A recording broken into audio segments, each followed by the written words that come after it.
Welcome everyone to the 155th edition of the Nuthouse podcast brought by boxofsalem.com. I'm your host Andy Patterson. With me today I've got Adam Smith, Paul Webb, Dave the Hater, Kurt Ward, we also got Alex Morris and Tommy Allen. Have I missed anybody up? Good.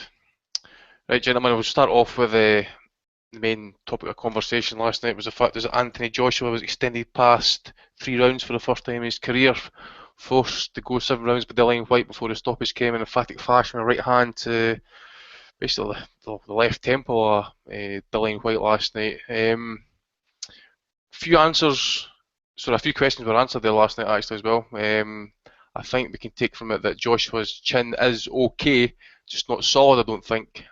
Maybe the effect of the punch that he took, the left took, which he left himself open for. Potentially that was down to the fact that he had expended a lot of energy in that first round trying to blast Dillian White out of the ring. Now, the thing is, we did mention last week that, well, I did certainly mention that I did think that Joshua would come out and try and smash White out there pretty quick. He almost did it. And then he got a fright in the second round where White just kind of came back at him, and that still maintained. If White actually still had his legs at that point when he landed the shot, he might have followed up better on it. But that is what it is. And the good thing is about AJ was he actually adapted during the fight and decided he got to start boxing, which he probably should have done from the start rather than trying to prove a point. He got away with it this time. I don't think his chin is world class, and I think he could potentially be vulnerable up at world class, in my personal opinion, because his defence is leaky.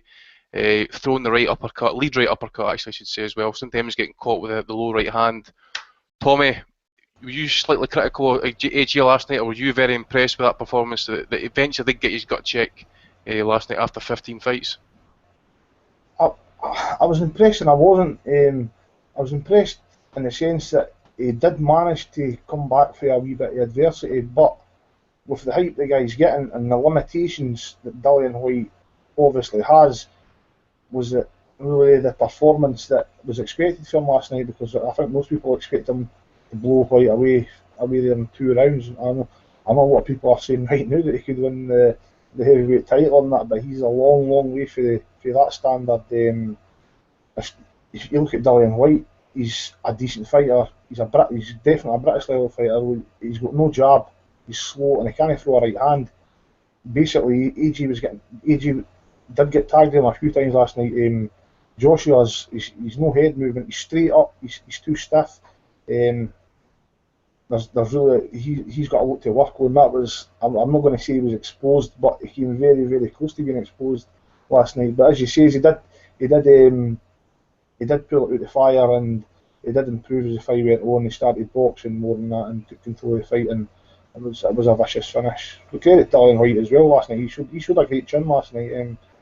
But as I say, AJ's got a lot to work on, in my opinion.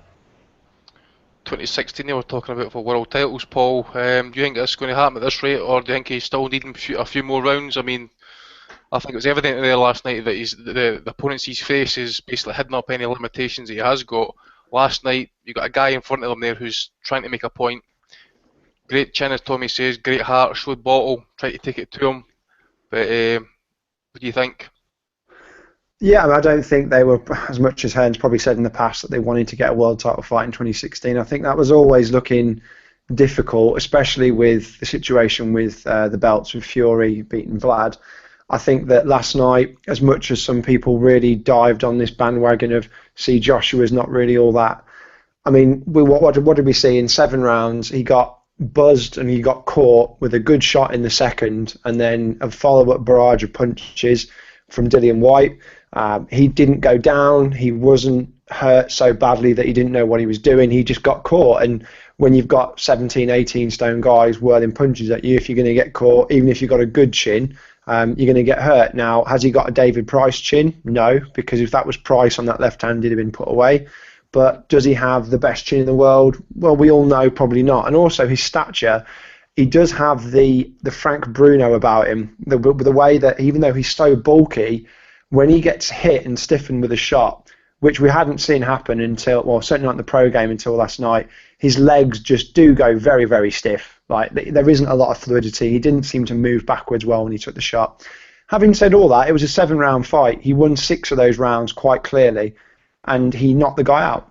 Now, the win over Dillian White, it's difficult to say how impressive or not that really is, because Dillian White may go on to beat good names, or Dillian White may go on to do absolutely nothing, in which case it looks like I suppose, a slightly poor performance. But he got the guy out of there. It wasn't like he was taken to points. It wasn't like he struggled to get his shots off.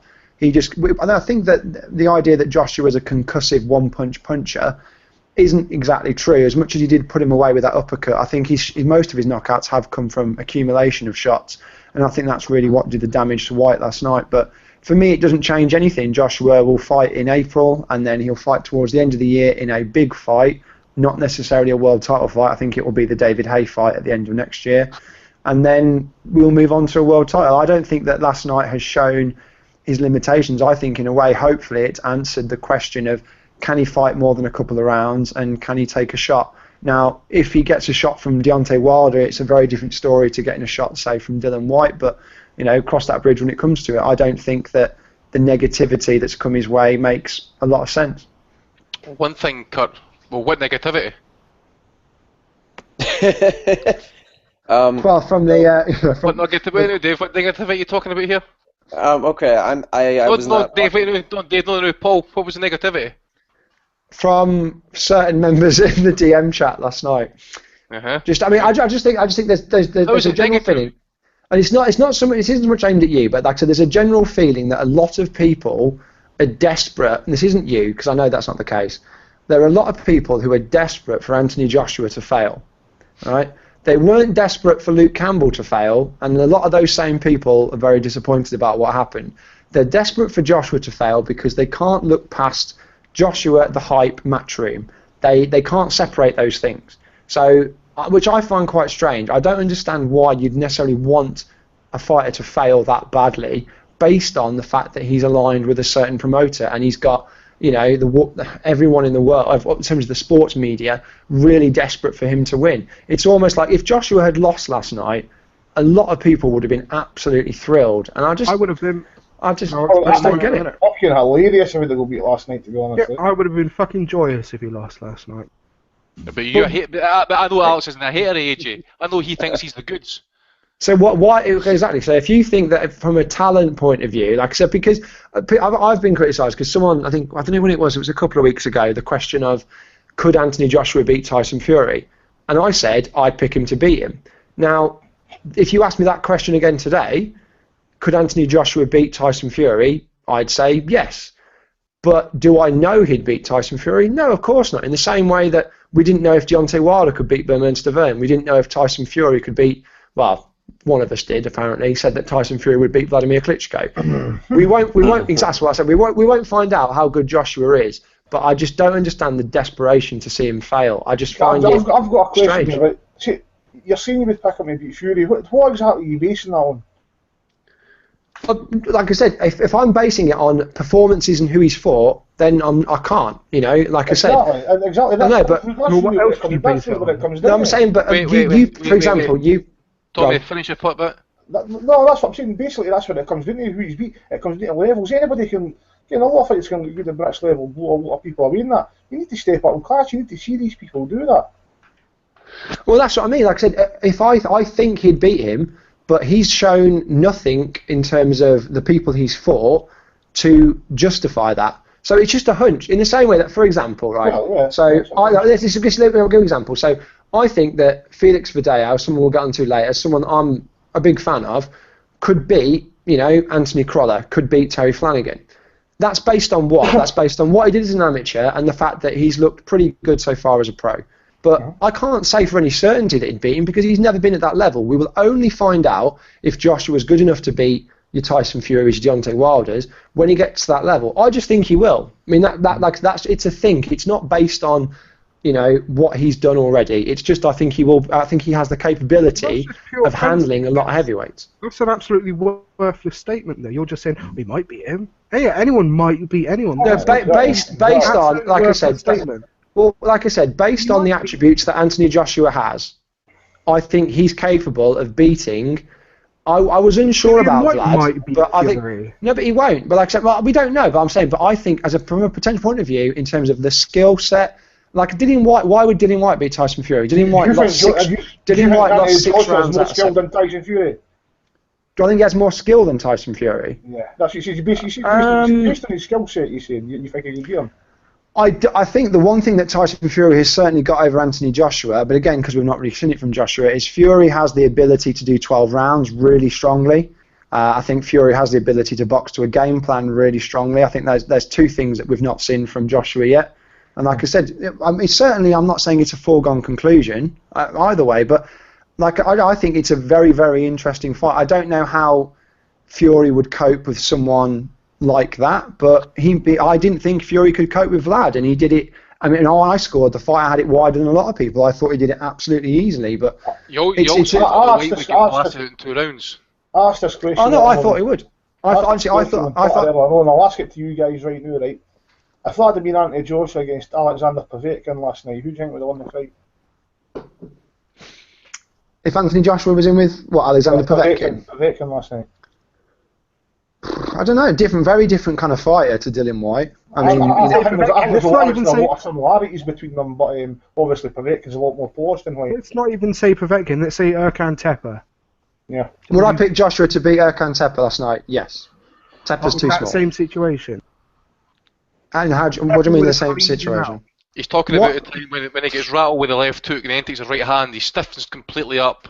And if you do look at Dillian White, actually, because he's still on Queer Street from like the first round, basically, he's basically got battered into the ropes. If you look at White's follow-up, you actually see his legs are all over the place as he's trying to set himself, and he couldn't get set, because that's even had to check his punches at one point. I think people are making too big a deal of that second round. Like I said, he got caught with a shot. And it wasn't then like he took 20 unanswered punches. And the point you made about Dillian White didn't dive on him, no, because Dillian White had taken some heavy shots in the first round and the start of the second round. So I don't know. Like, so if Joshua got clean down to the ground and then had to jump back up, like that's a great Tyson Fury example, right?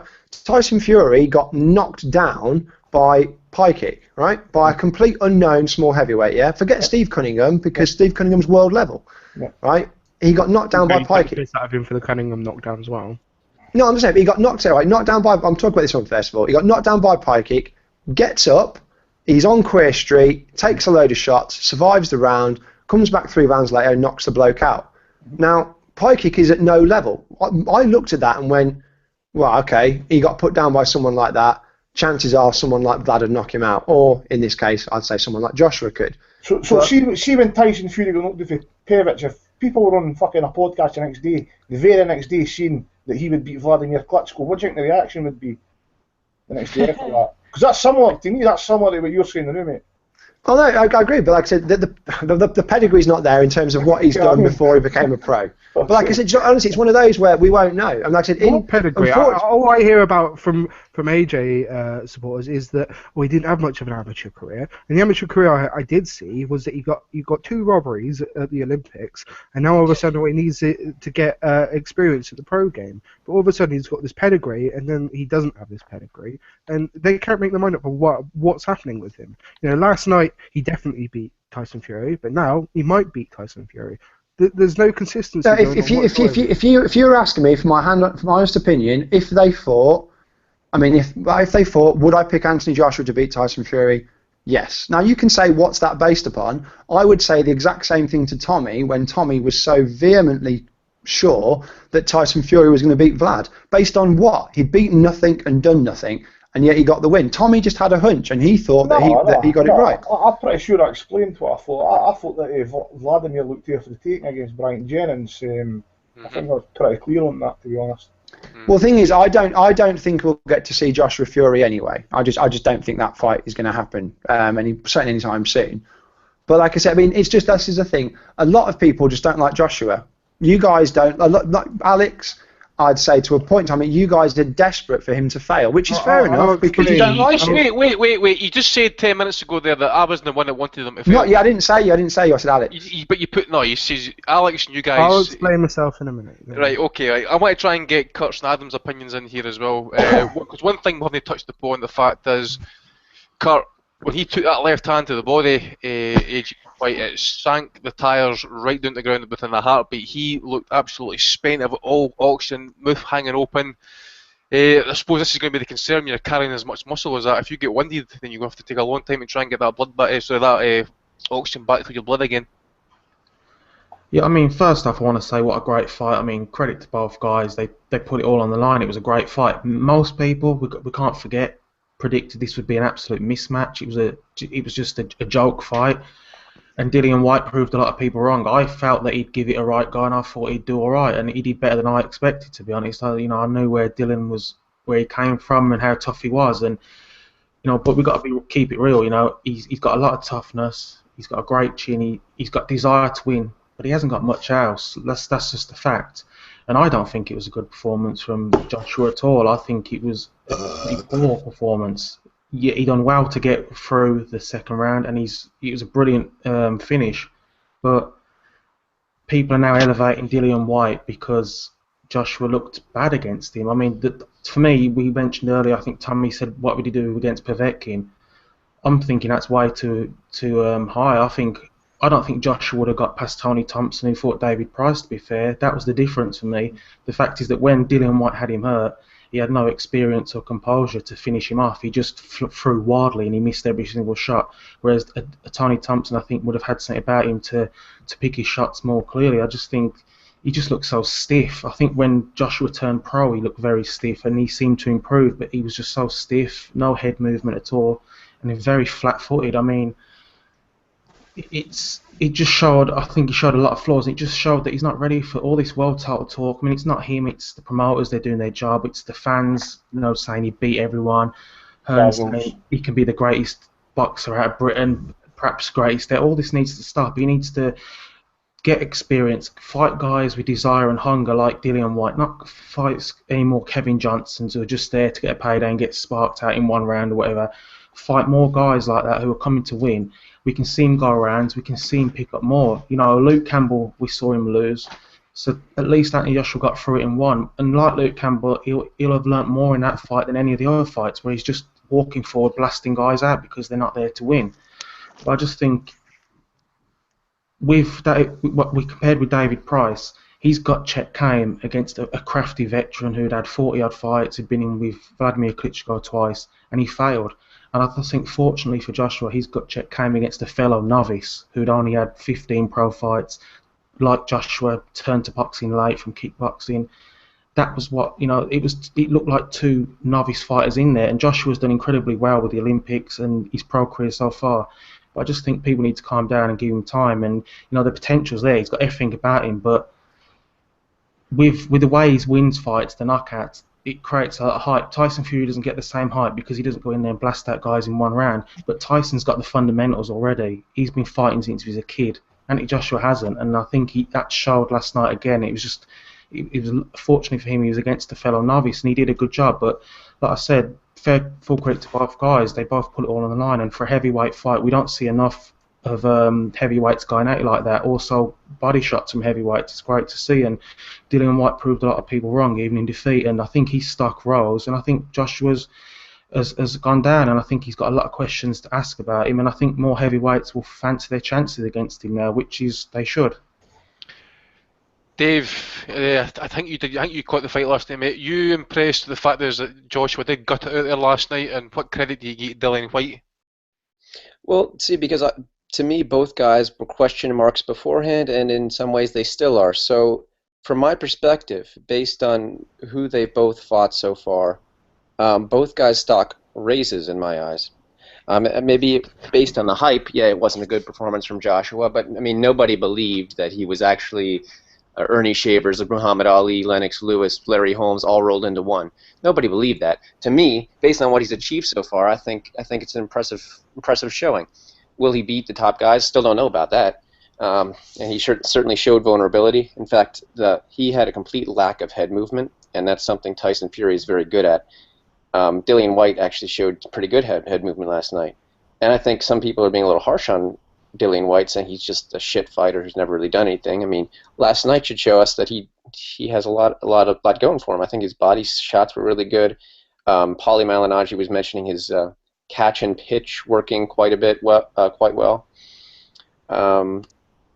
So I think it's gonna take time to see what Dillian White does in the future. I think he has the potential to be maybe even top 10 heavyweight one day.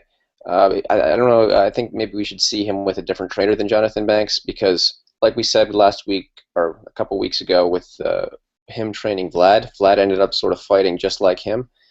And I'm not sure that's the best style for Dillian White. I want to see him be more of a. I wish Eddie Futch was still alive and see how he did with him. I want to see him move in like Joe Frazier, head movement, work the body, because that's what worked for him last night. And if he was in better shape, he wouldn't have gassed in 3 rounds, and maybe we see him continue the pressure on AJ. But it was definitely a good fight, an exciting fight. So from here on out, though, Joshua cannot be fighting guys who are going to lay down. It's got to be guys at least as good as Dillian White. It's got to be steps up. So the fans are not going to. Well, maybe the casuals will, but we're not going to settle for less than that. Now that we've seen him tested. Yeah, we'll discuss his future opponents later on because we've got a few Twitter questions relating to it. Now, the only person drinking on this podcast this week is the new member of Team Stream who watched it on via his HDMI cable on his laptop via his 42-inch plasma in his living room last night. Adam Smith. Hello. How much money did you lose in that fight last night, mate? I'm still not. I'll be honest. I've still not recovered from the Fury night, and I've already had a bet since. I didn't have a bet last night. Still surviving from open wallet surgery, yeah? Yeah, definitely. It's there's been a few hard talks I've had to have with myself. Well, give me your take on it, mate. You're a big AJ fan. Concerns there last night? Well, yeah, absolutely. There was a couple of questions answered, and there's probably more questions asked as a result.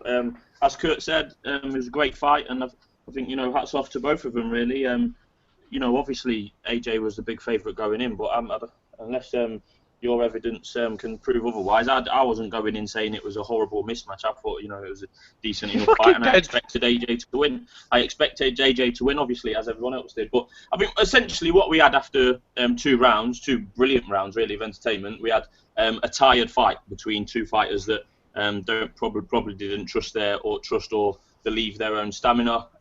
Both had been rocked, obviously. AJ was genuinely rocked. His legs stiffened up, and at that point when White landed that punch on Joshua, as you said, White was a little bit busted up himself, so he didn't really have the energy or know how to follow it up straight away. And from that point on, Joshua's head movement went straight out the window. He didn't have a lot in the first 2 rounds, but after that punch landed, that went out the window. He looked pretty novice-y, and obviously he's come through it in the end. And I think from 4 or 5 onwards, it was clear that Joshua was going to win. It was just a case of if it was a knockout or on points. So yeah, there is a lot of questions have come up out of it. I started a bit of controversy last night because people, I'm going to use Alex as an example, was saying we want to see his chin tested. His chin was tested last night, and he's come through and won the fight. Now we can say that Dillian White ain't all that, but as Paul said earlier, we don't know. I mean, the evidence we've seen thus far doesn't suggest that Dillian White's all that. But we don't actually know. He could come back and do okay. He's probably not going to be a world beater. I think that's obvious to see. He could come back and do okay. So we've seen his chin tested, and he's come through the other side and won. But as Joshua said himself, his chin shouldn't be getting rocked in British title level fights. That's not what he expects of himself, and it's not what the fans expect also. But on the hype job, I would say that. We get it from Sky, we get it from Eddie Hearn, obviously, but we don't get it from Joshua himself. There's plenty of other fighters throughout history and today, whereby fighters are talking a good game. I'm the best in the world. I'm going to take over. I'm going to do this. I'm going to smash him. I'm going to do that. He actually does talk a good game. Whether we think that's contrived and it's almost a learned behaviour or it's fake, as what White said in the build-up, maybe it is. But he doesn't. I don't think Anthony Joshua himself. I don't think his words fuel the ridiculous hype that we get. But last night the answer last night was, oh yeah, he's been rocked and he was wobbled and he looked like Bambi. Well, yeah, but that's what we was asking for. We wanted to see his chin be tested, and that's what we got. So really, what would we have said if he went for it in the first round? What would we have said if he'd have finished it in the first round? As was conceivable, he won't fall off doing it, especially with the referee that we had last night.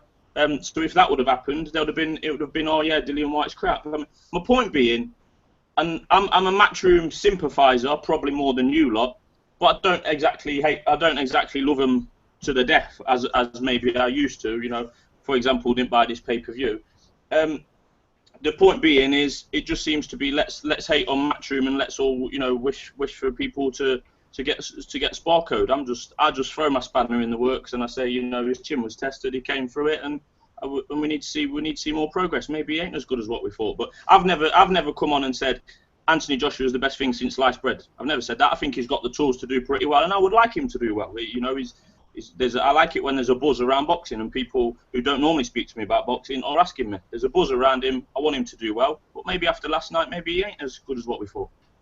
Okay. You did say it was only going to last 5 minutes, though. Alex, you've been called out at least twice, maybe 3 times already, and it's only 25 minutes into this podcast. I think it's time for your response, mate. Fucking hell, still talking about this after 25 minutes. Go on, Alex. Yeah, I'll give you the last word on it, mate. I'll try and be a bit positive to begin with, I suppose. Yeah, baby. Yes. Yes. I'm struggling. No.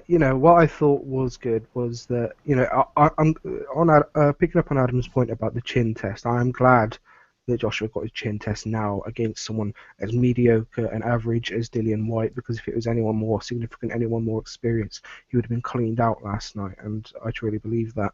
I think that he has got excellent recovery powers, Joshua, and that's a good sign for him. He showed it a bit in the amateurs. Unfortunately, when you get rocked in the amateurs, you tend to get stopped a lot quicker. They're far more safety orientated in the amateurs. But he's always seemed to be able to take a shot. He gets buzzed, he has a bit of a wobble, but he recovers and he sort of covers up. He's not the sort of type to go down easy, whereas Fury seems that guy who does get dropped, but he gets up and he seems to have most of his faculties about him. It's a bit of like a one-Manuel Marquez sort of situation there, where get dropped, get buzzed, but click of a finger and he's back in it, and that's a good thing. Dillian White, he could have been, like you said, he could have been knocked out in the first round last night, and it would have made a blind difference. But what we learned, and what's good for Joshua last night, is that he did learn, and he was put in these situations. The situation where he struggled in the second round, he got caught by some very clean shots.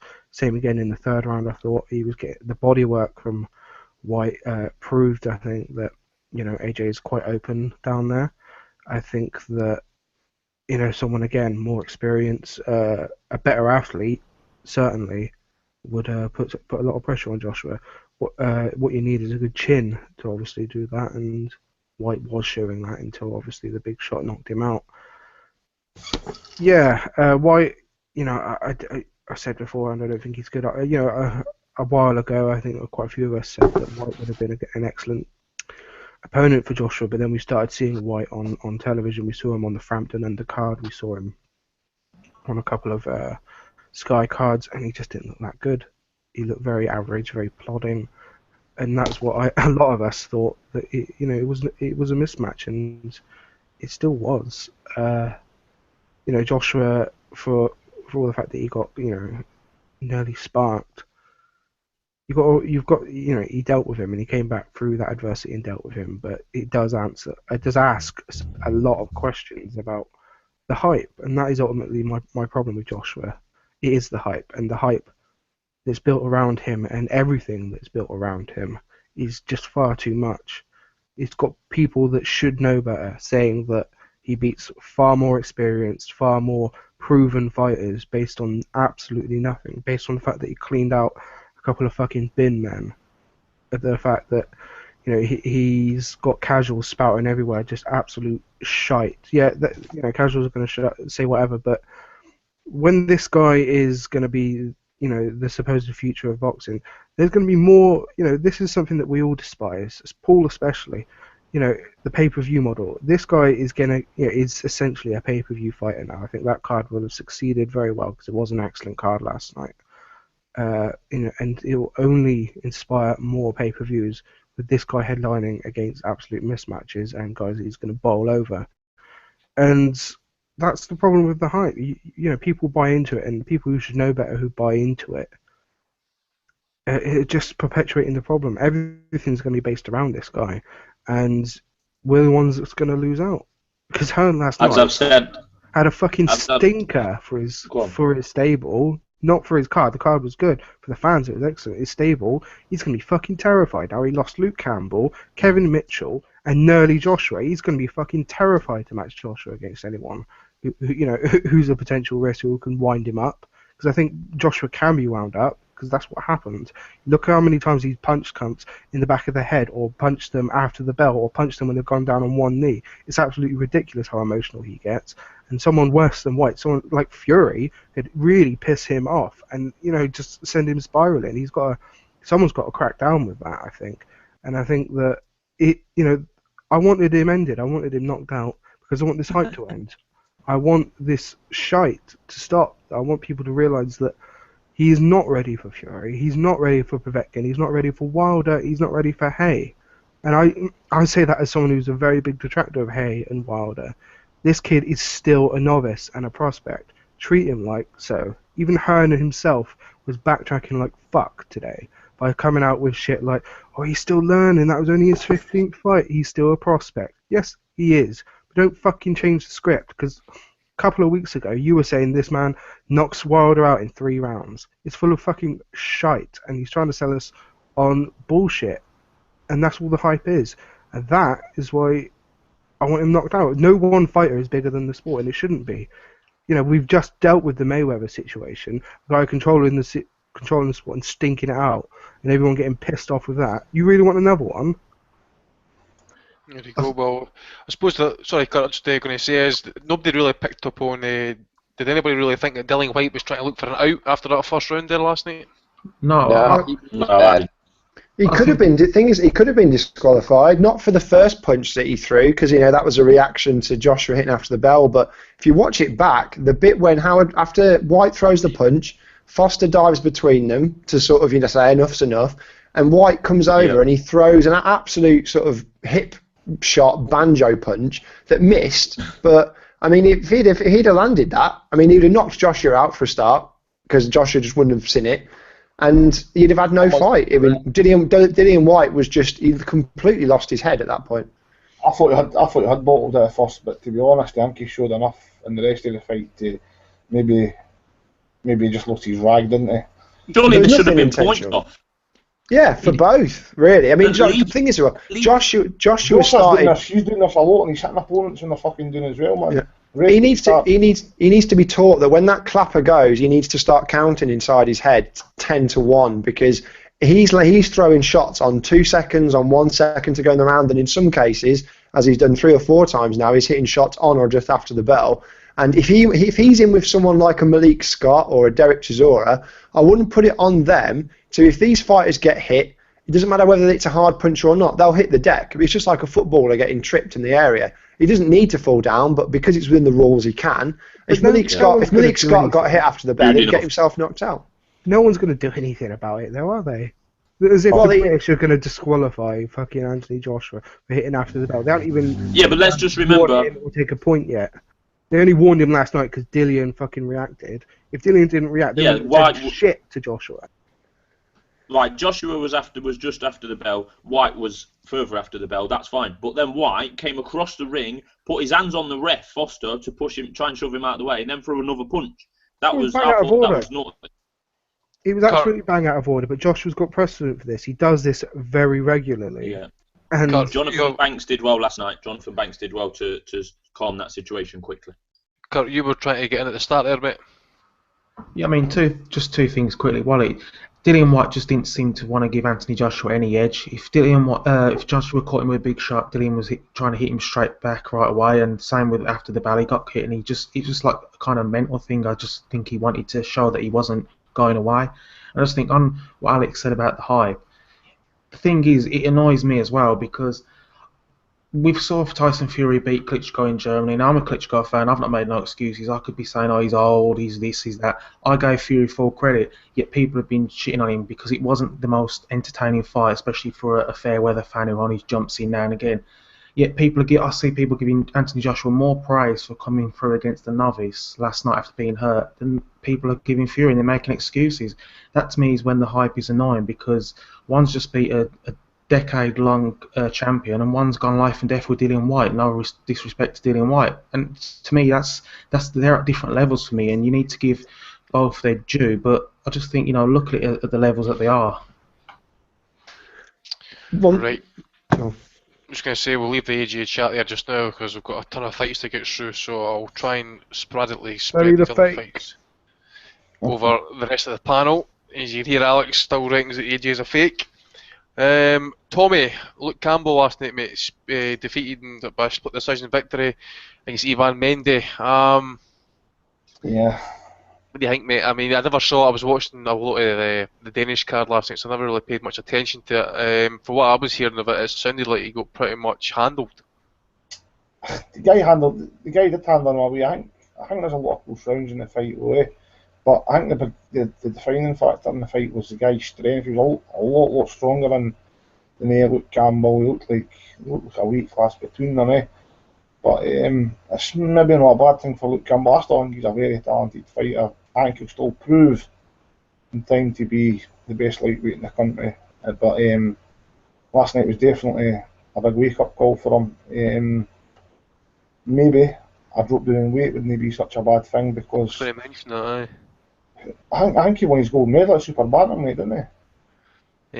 Bantamweight? No, it was no featherweight, mate. Could have That was been, mate. he won his world amateur title at bantamweight. I'm sure he won his Olympic gold at bantamweight as well. 56 kilos. Yeah, it was bantamweight. It was bantamweight he won the Olympics at, no? Aye.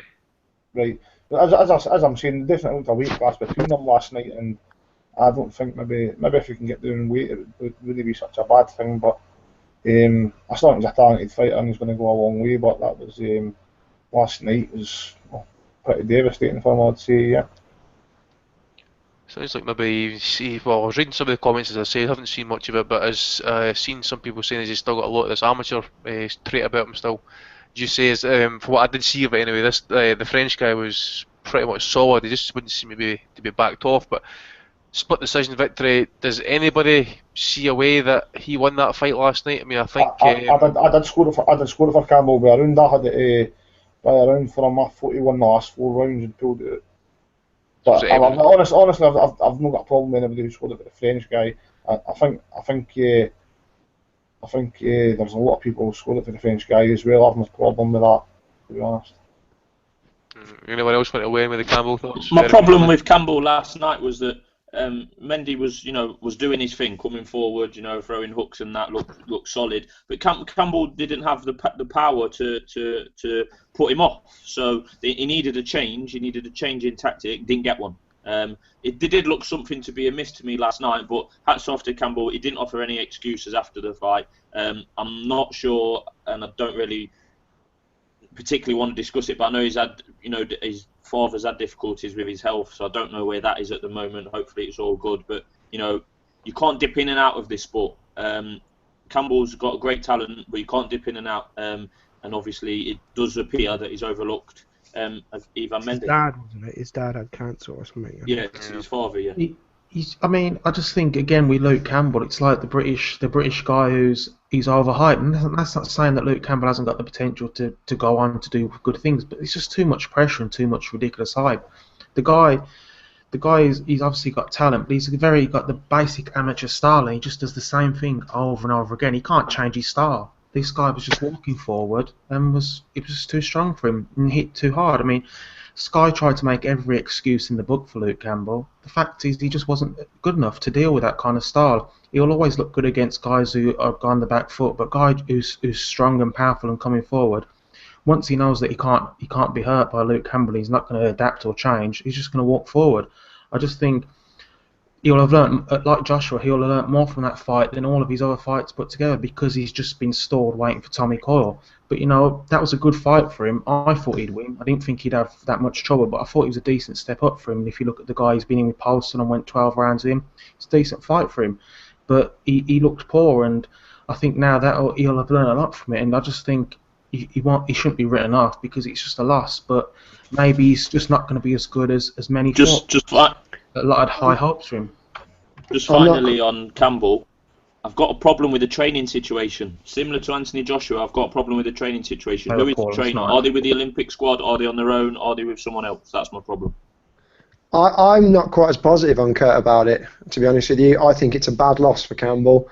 The fight reminded me a lot of when Frankie Gavin fought Leonard Bundu, and you've got one fighter who was obviously the more skilled fighter, but the power wasn't there to keep the attacking fighter back. So there comes a point in the fight, and it happened quite early when Mendy realised obviously he wasn't going to get hurt, and if he kept coming forward, he might catch him, and he did, and he put him down. Whenever I see a prospect lose, and you get a lot of fighters that lose around, I think we talked about it last week, fighters who lose around this 12, 13, 14 fight sort of stage of their career.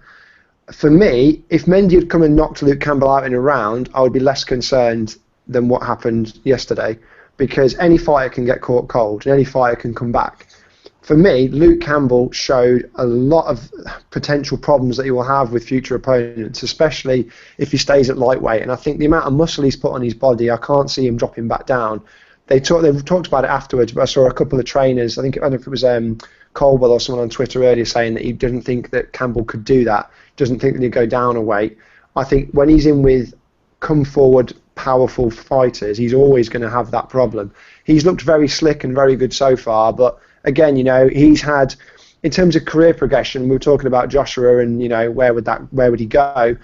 Luke Campbell has had the most stop-start 18 months or so, all building up towards a fight that ultimately didn't really matter, and then suddenly he's thrown in with someone like Mendy, who, yes, he should have beaten, but, completely different level to a Tommy Coyle. And I thought he looked poor. I thought Mendy deserved to win it by, he nicked it close by a round and the knockdown. Campbell did come back into the fight, as Tommy said, in the last 4 or 5 rounds, but very concerning, that performance, I thought, from Campbell. I thought it was a real worry one. Well, this isn't the hindsight by me, actually, and if anybody that listens to the podcast regularly and stuff will remember me and Steve Wellens mentioning about Luke Campbell, just something just wasn't sitting with us that kind of spit out that he was going to be anything all that great as a pro, and I don't know if it was his style or his lack of power, I really don't know what it was, but they pissed about with this Tommy Coyle thing, and I agree with what Adam's saying as well, is you can't be dipping in and out of the sport and stuff like that. Now, obviously, family comes first and stuff, and if that's his problem, then he shouldn't be fighting. And if there's problems outside the ring that's affecting his training, his recovery, or whatever it is, he shouldn't be fighting. But I think there's a lot of question marks there. Alex, you want to finish off there, mate? Yeah, I just thought he got bullied last night by a guy who was very tough and just kept coming forward, and Luke just didn't have the answers for him. I think that he's got the talent certainly, but he just didn't know what to do in half the situations. He just carried, like I say, that's what a lot of fighters sometimes do. They revert back to their, this amateur style. I think that his power was certainly overrated on his way up because the fact he was backing up bin men and all the rest of it, and the fact that he couldn't put Tommy Coyle away. I questioned on Twitter beforehand. Was it because him and Tommy are mates, or was it because he couldn't? And maybe he couldn't. I mean, Mendy, he's a tough bastard. He went, 12 rounds with Postal, I think it was, and someone else.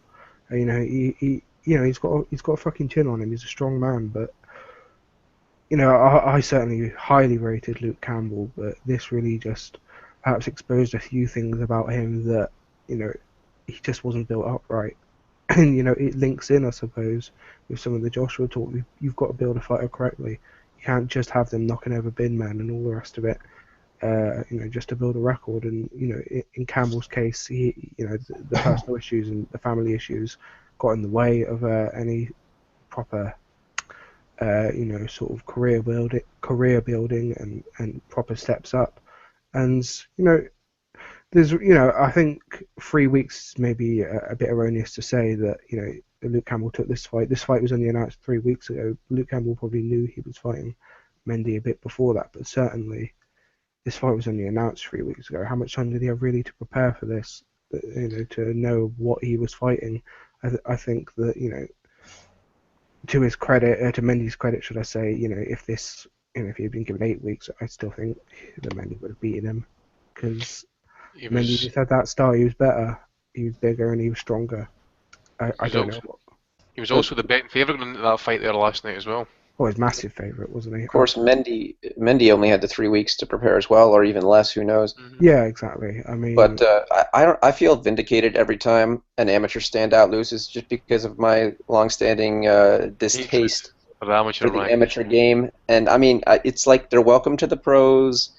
with open arms, like, oh, this person's going to be great, just wait. And it's just, at this point, the amateur game is so far removed, I believe, from the pro boxing because the headgear and the changes that have been made over the years, possibly for good reason too, but I think it's just such an inferior sport, and I don't really have any interest in it. But that's why I like to see them them properly welcomed to the pros by a crafty veteran, or just anybody who's like a solid pro who's gonna make it rough on them, and that's what happened last night. So I don't know if all those years of amateur fights are gonna make it easy for Campbell to adapt to the pros the same way it was difficult for Zhao Shiming to do it, the same way it's been difficult for so many guys who have been good amateurs to adapt. But that's the pro game for you, so I'm kind of happy with this development. I think the amateur game, especially these days, is going to be changing now.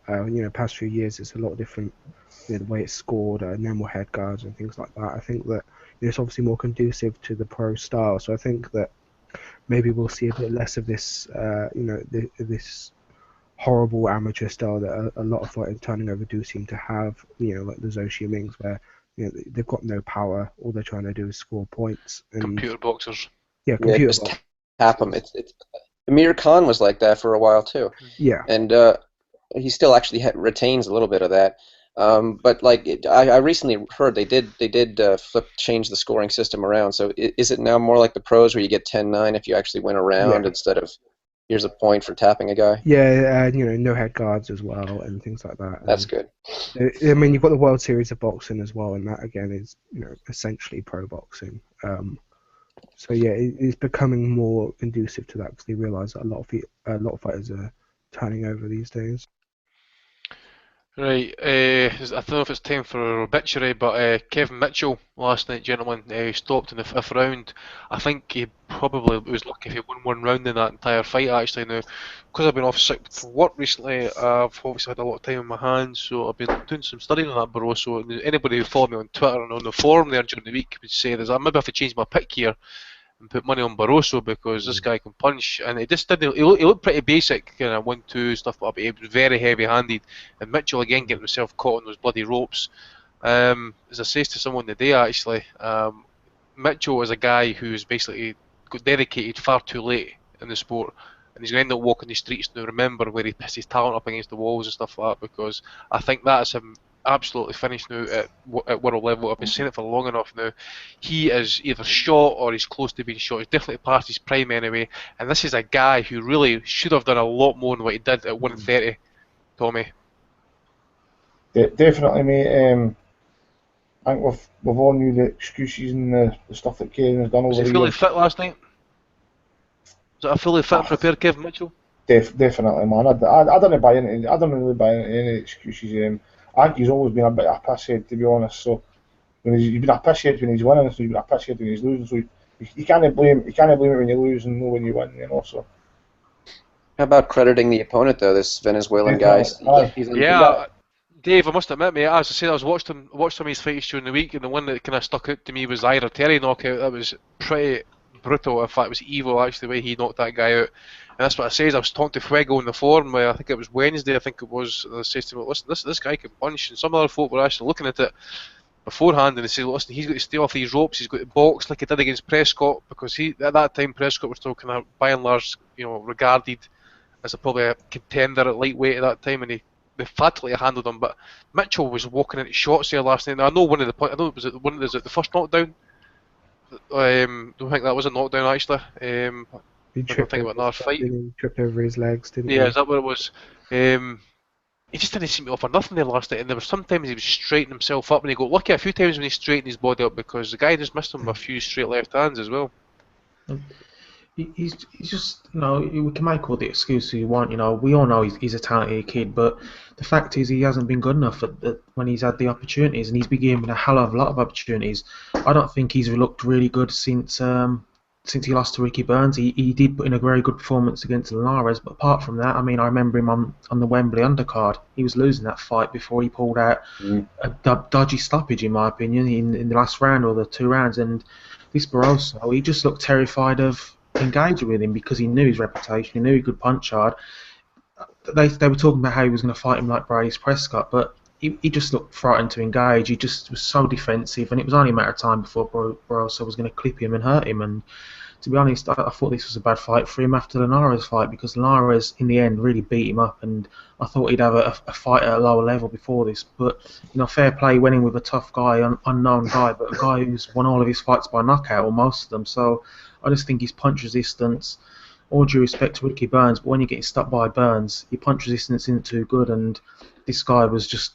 I thought, I went for the knockout for him as well, and I thought it was odds on, to be honest, because there was no way he was going to not get clipped in the 12 rounds, and I think I don't know whether he'll go on with his career now, but I don't think there's much else he can do apart from box. So I think he'll still continue, but he's got to go down to a lower level, and I'm not sure if Kevin will want to do that. To be honest, he wants to be fighting for world titles, but how many opportunities can you get?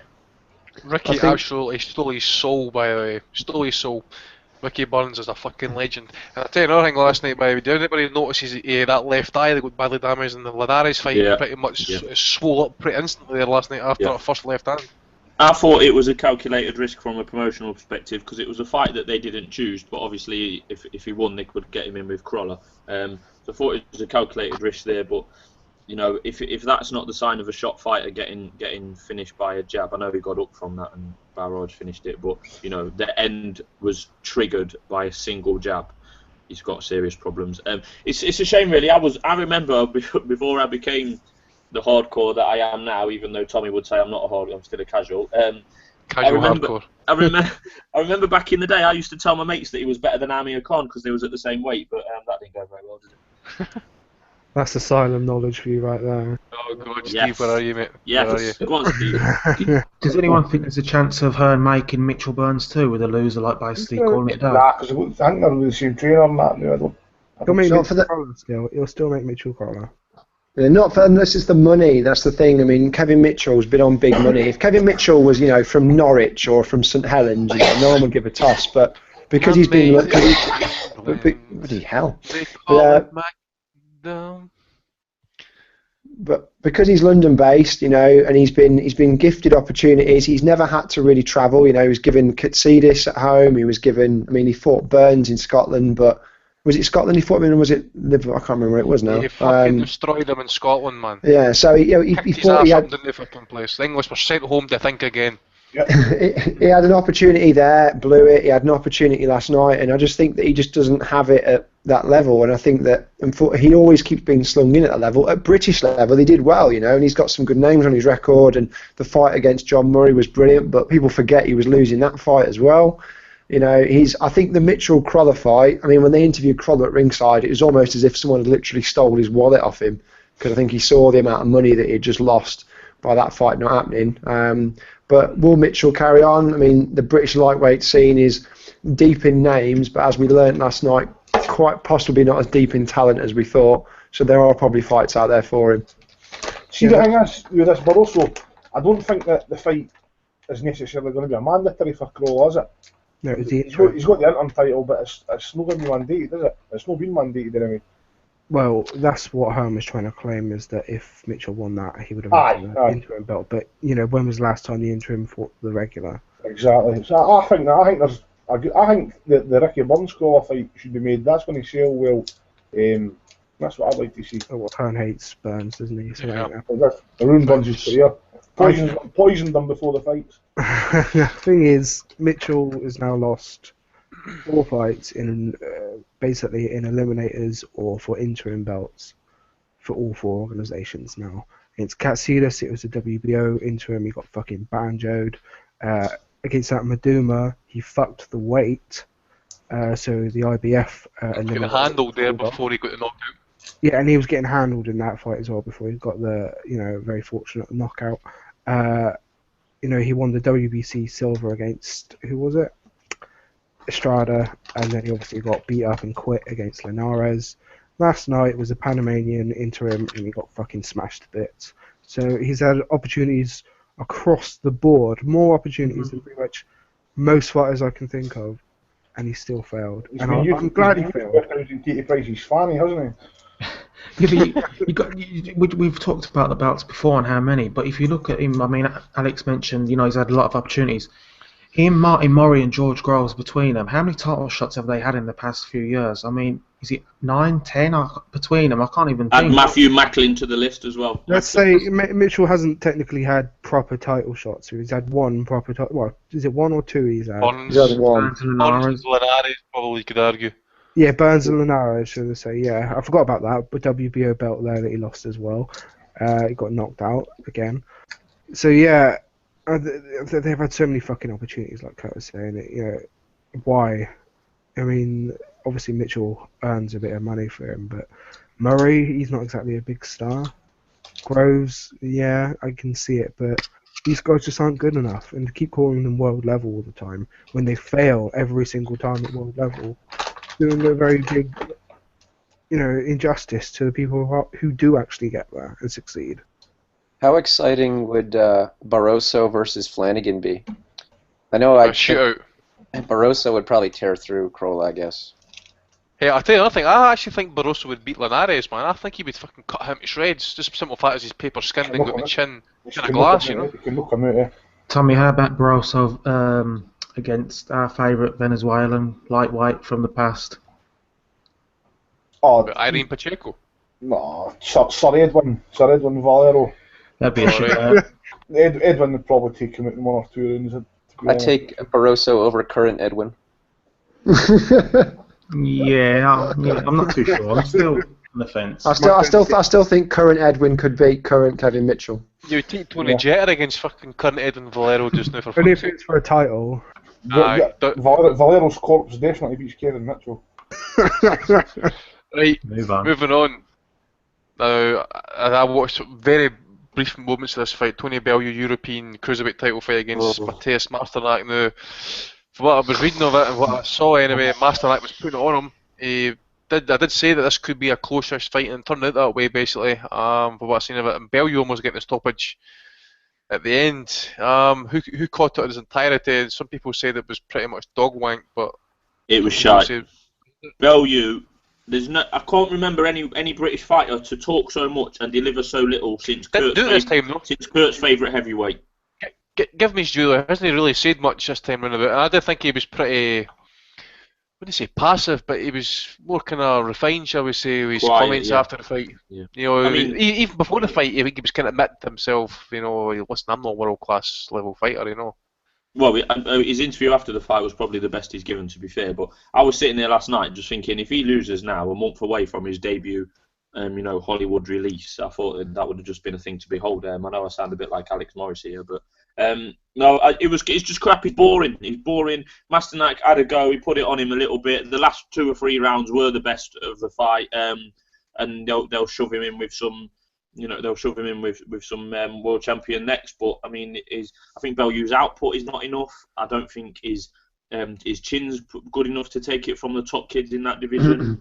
And his power. I mean, I know he talked about power, but I don't think that's good enough either. So I just want to see him spot at any point in 2016, please. Thank you. Right, just to speed this up, gentlemen, because we've got some more fights to get through. Chris Eubank, like AJ, got his chin checked a few times actually. I think he at least got caught at least 3 times with a left hook. Pretty hellish looking left hooks actually. And then there was, I think it was the 3rd round, he got caught with a straight right hand from Spike O'Sullivan that really kind of shook him right down to the ground. So, I'm not wanting to be too critical of Eubank because obviously we all know what he is and what he isn't. Well, I do anyway. He's not got a lot of amateur background, so I think he's the wrong trainer as well. Adam Booth is not the man for him. He needs someone to teach him the true fundamentals. This is just fucking hell for leather. Letting punches go, and that might work against the likes of your C and D level operators. But see, when you start mixing them with the likes of maybe, I'm going to add Jacobs in here as A level and say Golovkin's the elite. If that had been Golovkin in there last night, Eubank Jr. would have had his arse waxed all over that fucking floor. And I'll tell you another thing as well, is I'd be pretty confident now, after what I've seen Jacobs do against Quillan, who I don't rate either, come out like he did. Can you imagine Jacobs and Eubank coming out just fucking winging away at each other? I think if Jacobs were to catch him, Eubank, I'm not so sure. Jury's still out in this one. I think he needs to go back. Dave, I'll bring you in here now, mate. Were you impressed with Eubank? But I know I wasn't. I wasn't impressed with him.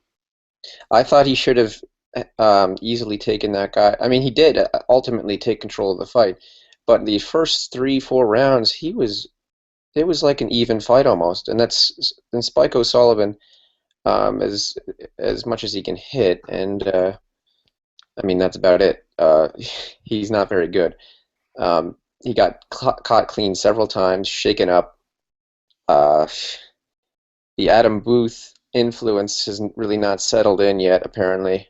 And there's still that mugging, that desire to mug that he gets from his dad, and that's what got him hit flush like twice. Him trying to show off. He'll. I mean, I don't know if he. I wouldn't confidently pick him to beat. I know middleweight isn't even very good right now, but I wouldn't confidently pick him to beat anyone in the top 10. Well, as I say, it was probably an exciting fight, especially if you're in there, had a few beers and stuff like that. It would certainly get you going, and that was pretty much a shootout. But It was good. from a boxing standpoint, as I say, the jury's well out in this one. He needs a lot of work to do, and there's one reason, and one reason only, why he's not trying to face Golovkin. I mean, they've really quieted it down now, Alex, about facing Golovkin and stuff like that, which is probably right, because I'll tell you one thing, Golovkin is all wrong for him, and I don't think he's ever going to be ready for him. No yet, I mean, it's going to take years before he's basically ready for the likes of Golovkin. Even then, he maybe never be. Golovkin pisses him away just with the jab, I think. I mean, Golovkin, as we know, has got an excellent jab, and just the pressure he applies from behind it. I mean, Eubank, I think, last night, he was reckless because he got engaged a bit too much with, Spike winding him up and getting in his head and, dropping his hands and trying to act the fucking hard bollocks. And, credit to Spike, he was a fucking hard man. He took some ridiculous shots. Maybe Eubank's power isn't up to as much as we thought it was. I mean, the guys that he was banging out on the way up were absolute fucking wasters, and I've always questioned Legitimacy.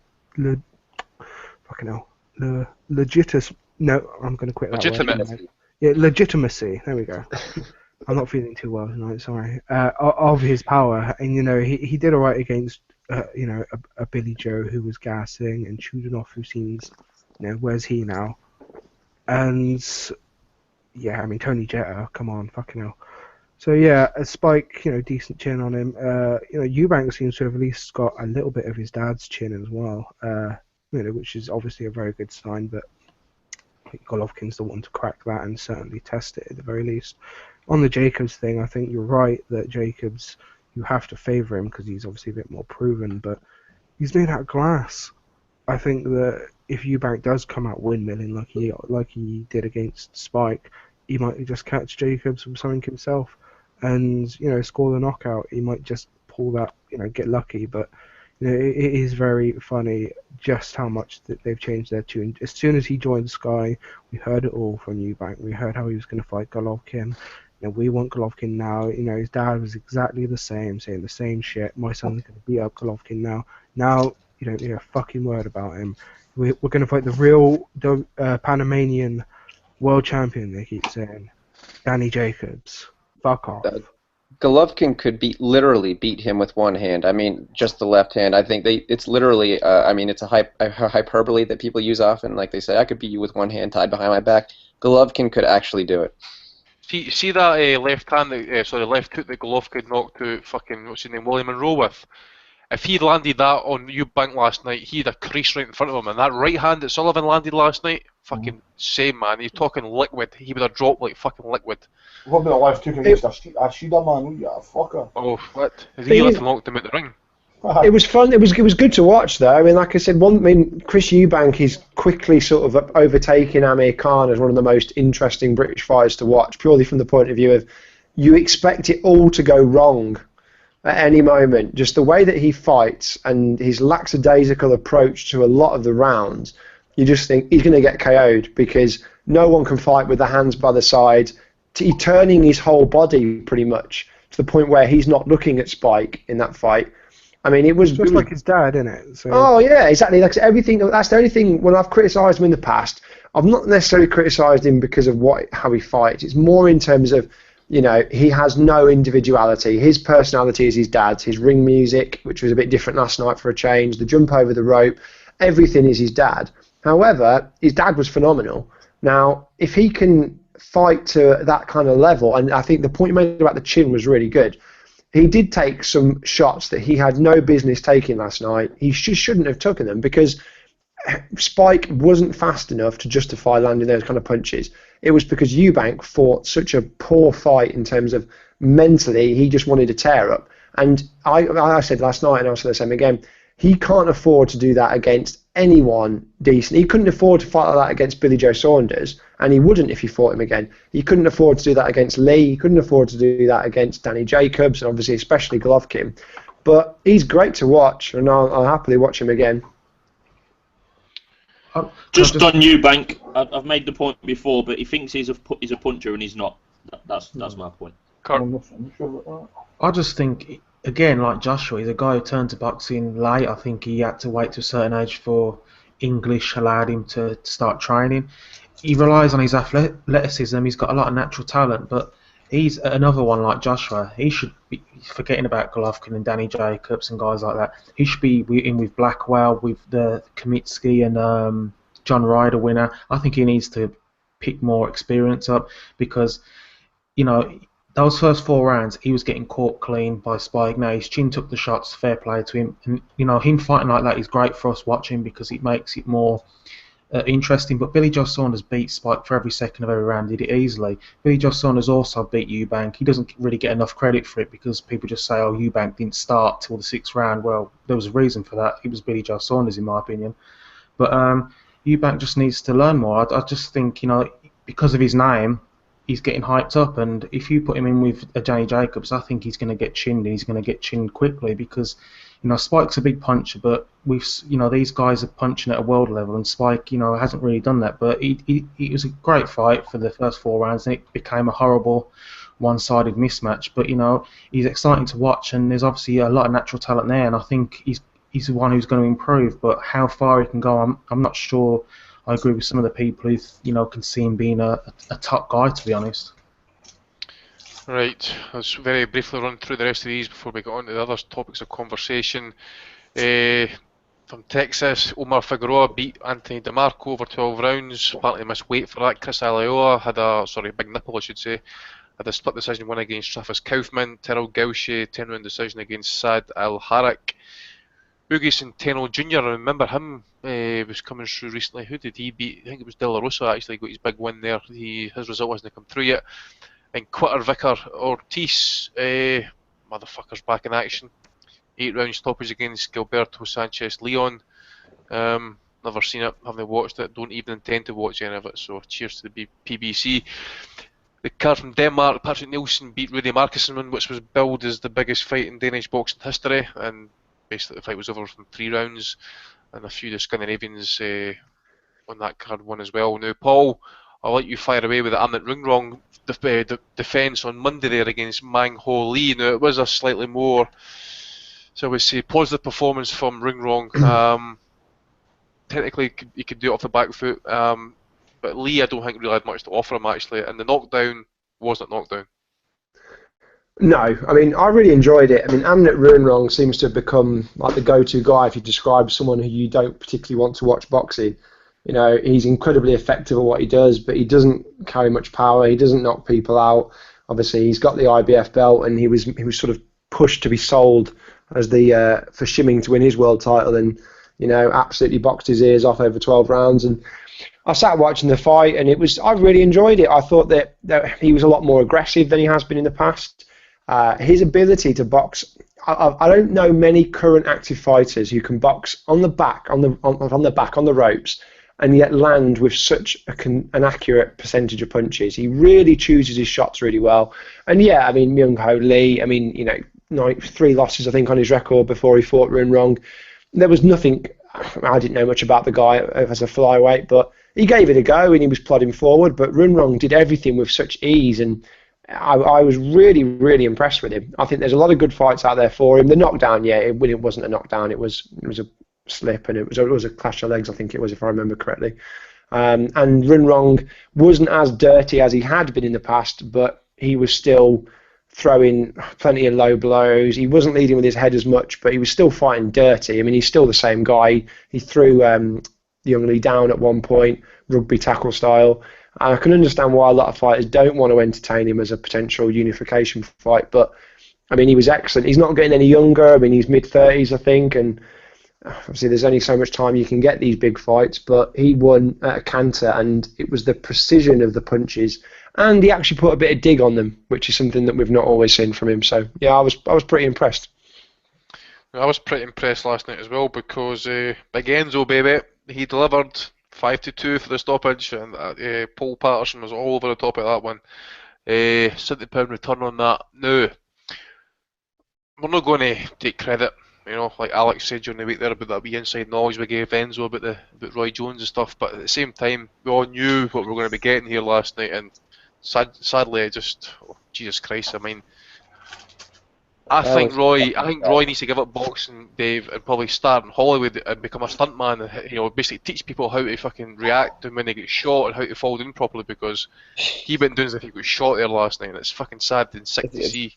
It's like the fourth, fifth time, and this is the only positive I take from this is that someone else has outdone Joe Calzaghe on a shot Roy Jones, and that's about it. It was sad and terrible. I don't know. I hope he just gives it up. He's got to realize now he can't handle a guy who's not really even a cruiserweight for a cruiserweight title. So how is he ever going to get a real cruiserweight title, which is really what he's been holding out for, according to Bryn, Jonathan Butler. So please go, Roy. It's time. That was horrific. It was a beautiful knockout, though, wasn't it? It was pretty destroyed, man. I mean, honestly, it was bad to see. I mean, because it was I thought, Tommy, it was quite an even fight for the first couple of rounds. Yeah, Enzo just seemed to kind of be working his way into the fight. I mean, he was. See, he actually looked quite sharp last night. His hand speed anyway, it's still there, isn't it? He was leaping in with the left hook, not trying to catch Enzo, but then obviously Enzo listened to us and got that right hand up and just stepped back and got back on the jab and that, So the asylum helps everybody. So that brings us, Tommy, now to Donaire against Juarez. What a fucking fight! Fight of the weekend, potential fight of the year, basically. Donaire picks up his, I don't know how many world titles that is now, but you could class it as a fake title, seeing it was actually Rigondeaux's. But Tommy, Donaire was in total command of that fight for the first 3-4 rounds. Even dropped Juarez twice. Maybe the first knockdown, I don't think that really should have counted actually, but no matter. I mean, Donaire. Maybe the legs are starting to go. Certainly past his prime. I'm not saying he's shot in any way, shape, or form in that, but that fight last night on Friday night, with at that age, after what you've been through in your career, but basically, make you want to ask a few questions yourself. Do you want to keep doing it? Because that Juarez just wouldn't be denied, man, and he just kept fucking coming. Rematch, no chance. There's no way there's going to be a rematch in this one, mate. But this Juarez guy's a fucking solid motherfucker. I got up in the morning. I didn't watch it live. I got up in the morning. I read in Twitter it was the fight of the year. And for the first 6 rounds, I was fucking very near sleep, man. Because Donaire was just toying on putting down twice in the fourth round. I agree with you in the first knockdown. It was a great right hand that Donaire landed, but he did trip, didn't he? Aye. But the second knockdown, the left hook, that was fucking evil, man. He bounced back for it. But for came back up, aye. Round 6 onwards, man, the guy he was like a fucking mini Margarito, man. He just kept coming and coming and coming. And I'll tell you what, man, Donaire showed his toughness and his chin in that fight because he was under the cosh, he was tired, man. He was still landing some big shots as well, wasn't he? Yeah, he was loading up with almost every bloody punch, actually, in all honesty. And I'll tell you one thing, even though he was probably tired, I think it was around about the 8th round, he landed a left hook as Juarez came in and dipped the legs, and you think, oh fuck, he's got him here. Next minute, Juarez has turned the tables, he's got him up against the ropes and put a fuck at him. Aye. The speed and the power of Donaire, man, it's just incredible, man. That guy's a future Hall of Famer for a reason, he's incredible, still incredible. I think he would still beat Quiggin Frampton if he fought, to be honest. Dave, I haven't seen lucky. it yet. I was going to say, did anybody think Donaire got lucky at that knockdown in the 10th? Was it 10th round? I think Donaire got knocked down. That was a knockdown. It should have been called. I think, yeah. I think it's much like the one in the 5th round. The punch did land, and there was something after it, and it probably should have been called against Donaire. But I think he'd have still won the fight. Do you think anybody else seen the fight? Fight of the year contender? I haven't seen it, but I'm just wondering. I heard it was fight of the year. It was for 6 rounds. the first 4 or 5 rounds were pretty. I thought kind of uneventful apart from the two knockdowns. Daenerys was just Denier was boss in the fight. I storyline. felt for Yeah, was yeah. for like the first 2 or 3 rounds in that, and then I think once we got to about the fourth or fifth round in that, he just seemed to kind of tire. Maybe needs to go back to see Victor Conte, I think. Mm-hmm. But I got anybody else catch up? This is going to be the last fight before we wrap it up and go into Twitter questions. Donaire still got it. I think I thought it was a great fight, and I really enjoy watching him. Let's get him in with the winner of Quigg or Frampton, if it's not Rigo. Okay, we've got Alex and Kurt back yet for their thoughts. casuals. They had to pop away there. Right, okay, so that covers that. On to Twitter questions. Paul, this one's coming through our Facebook page. This is from Christopher Ansell. Hi guys, hope you could answer this question on tomorrow's podcast. Does Eddie Hearn deserve credit for putting some of his fighters, i.e. Campbell, Mitchell, Eubank and Joshua, in 50-50 fights and use the term 50-50 very loosely? Or would they not have been 50-50 fights if they had not been undercooked by the fighting Latvian window cleaners and such, apart from Mitchell with the Linares fight? Keep up the good work, chaps. Love the podcast. No, he doesn't deserve a lot of credit because Campbell Mendy was not meant to be competitive. Joshua White, I mean, it wasn't meant to be competitive. It certainly wasn't expected to be anything like that. I think that Mitchell Barroso, again, Hearn took that fight. I'm not going to say he took it blind, but his matchmaker made that. And so many times we'd heard they hadn't seen much footage of Barroso. There's not a lot of it knocking about. And yet they chose to take that fight based on they thought that they probably think it'd be an easy win and an easy route to Crawler. I said this yesterday. The best fights that Eddie Hearns make tend to be by accident. When he sets up a really interesting fight, say Callum Smith, Rocky Fielding, which wasn't 50-50 from a bookie's point of view, but it was an interesting, well-matched fight, they don't tend to be that great, tend to be quite one-sided. The best matchroom fight I've ever watched is Tommy Coyle, Daniel Brizuela. That fight was meant to be a 2-round knockover job for Tommy Coyle to keep him busy for the Luke Campbell fight. He makes great fights by accident, which is fine because last night's card, I slagged it off loads in the build-up because I thought there was very little competitiveness across the whole bill.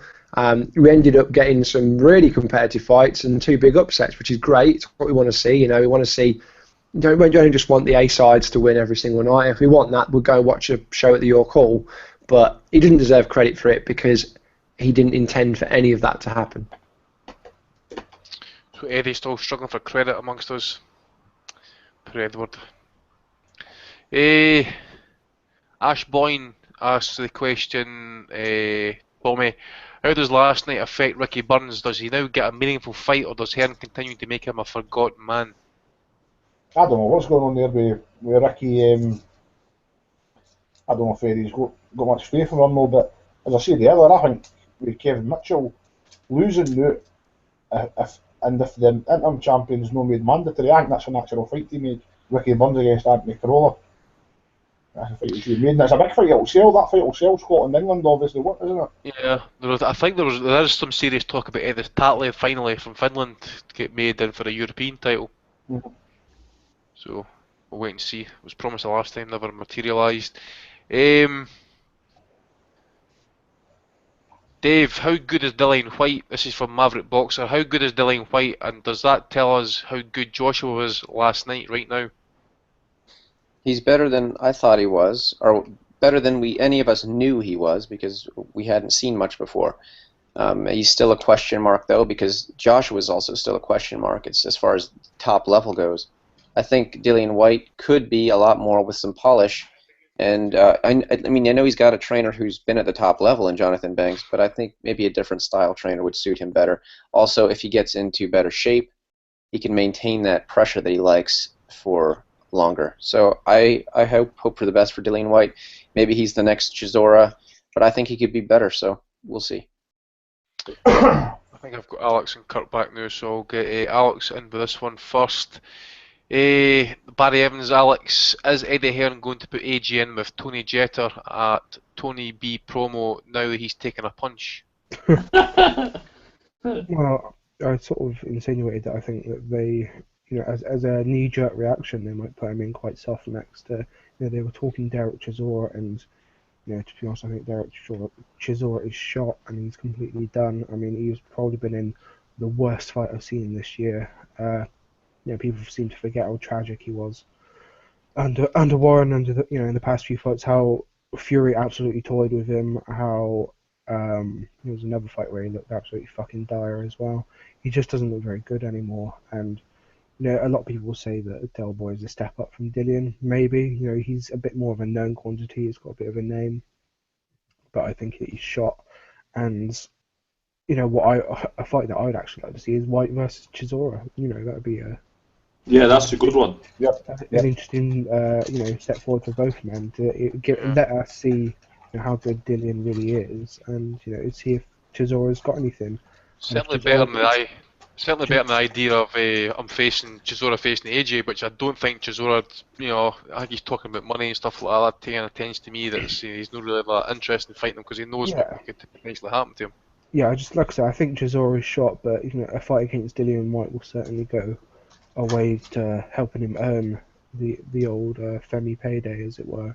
So I do think that it'll be a step down from White, but again, I didn't really rate White that much, so it's hard to say what goes next. But certainly it won't be a drastic step up. It'll be a fight that maybe a rebuilding confidence one, or something that makes him look good.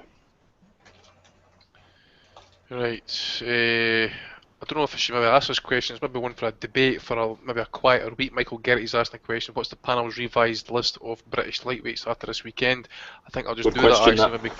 Maybe keep a hold of that for maybe sometime, one of the last podcasts of the year and stuff like that. So we'll just copy and paste that out the road somewhere. Kurt, Rob Brennan asked the question: do you think Hearn is lining up Paulie Malignaggi to fight Eggington? Won't define versus Skeet due to the Warren factor?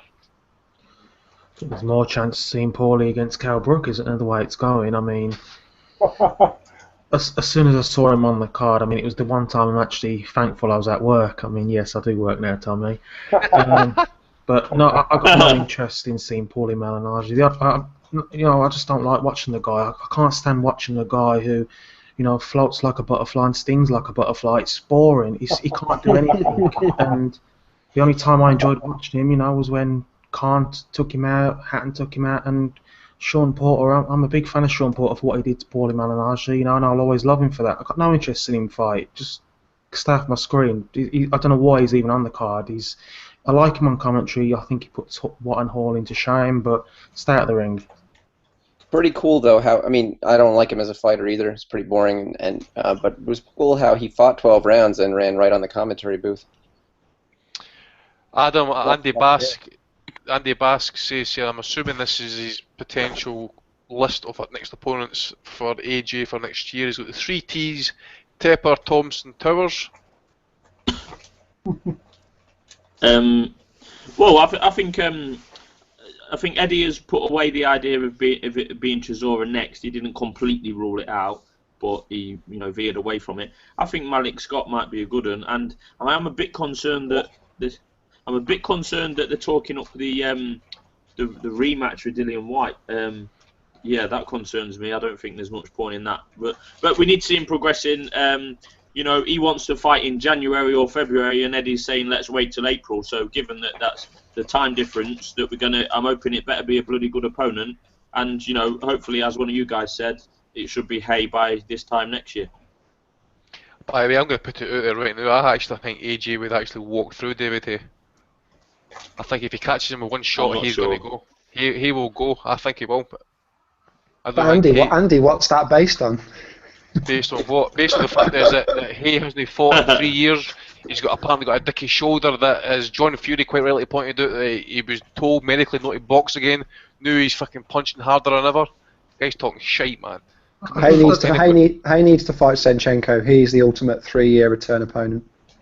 We just need to see Hay in with it. I mean, this fight that he's going in against, that'll tell us nothing. He'll blind him out in 1 round, but we need to see him in with someone of some skill anyway, see how he does. But if Hay's anywhere near what he was, I think he'd knock out Anthony Joshua right now, to be fair. So do I. Definitely.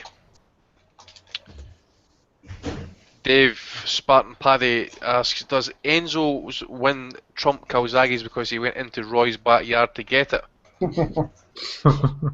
Yes, and also he didn't, Yes, there we get go. knocked down. He didn't get knocked down, and he knocked him out. So Did anyone see Roy having tears in his eyes? They were singing the national anthem of Russia. It was, Yeah. I just found it was quite bizarre that he actually believes this whole Russian thing. I mean, obviously the beating that Sir Joe gave him hasn't completely knocked his sense. He's all over the place. Did we all read the Bryn article then?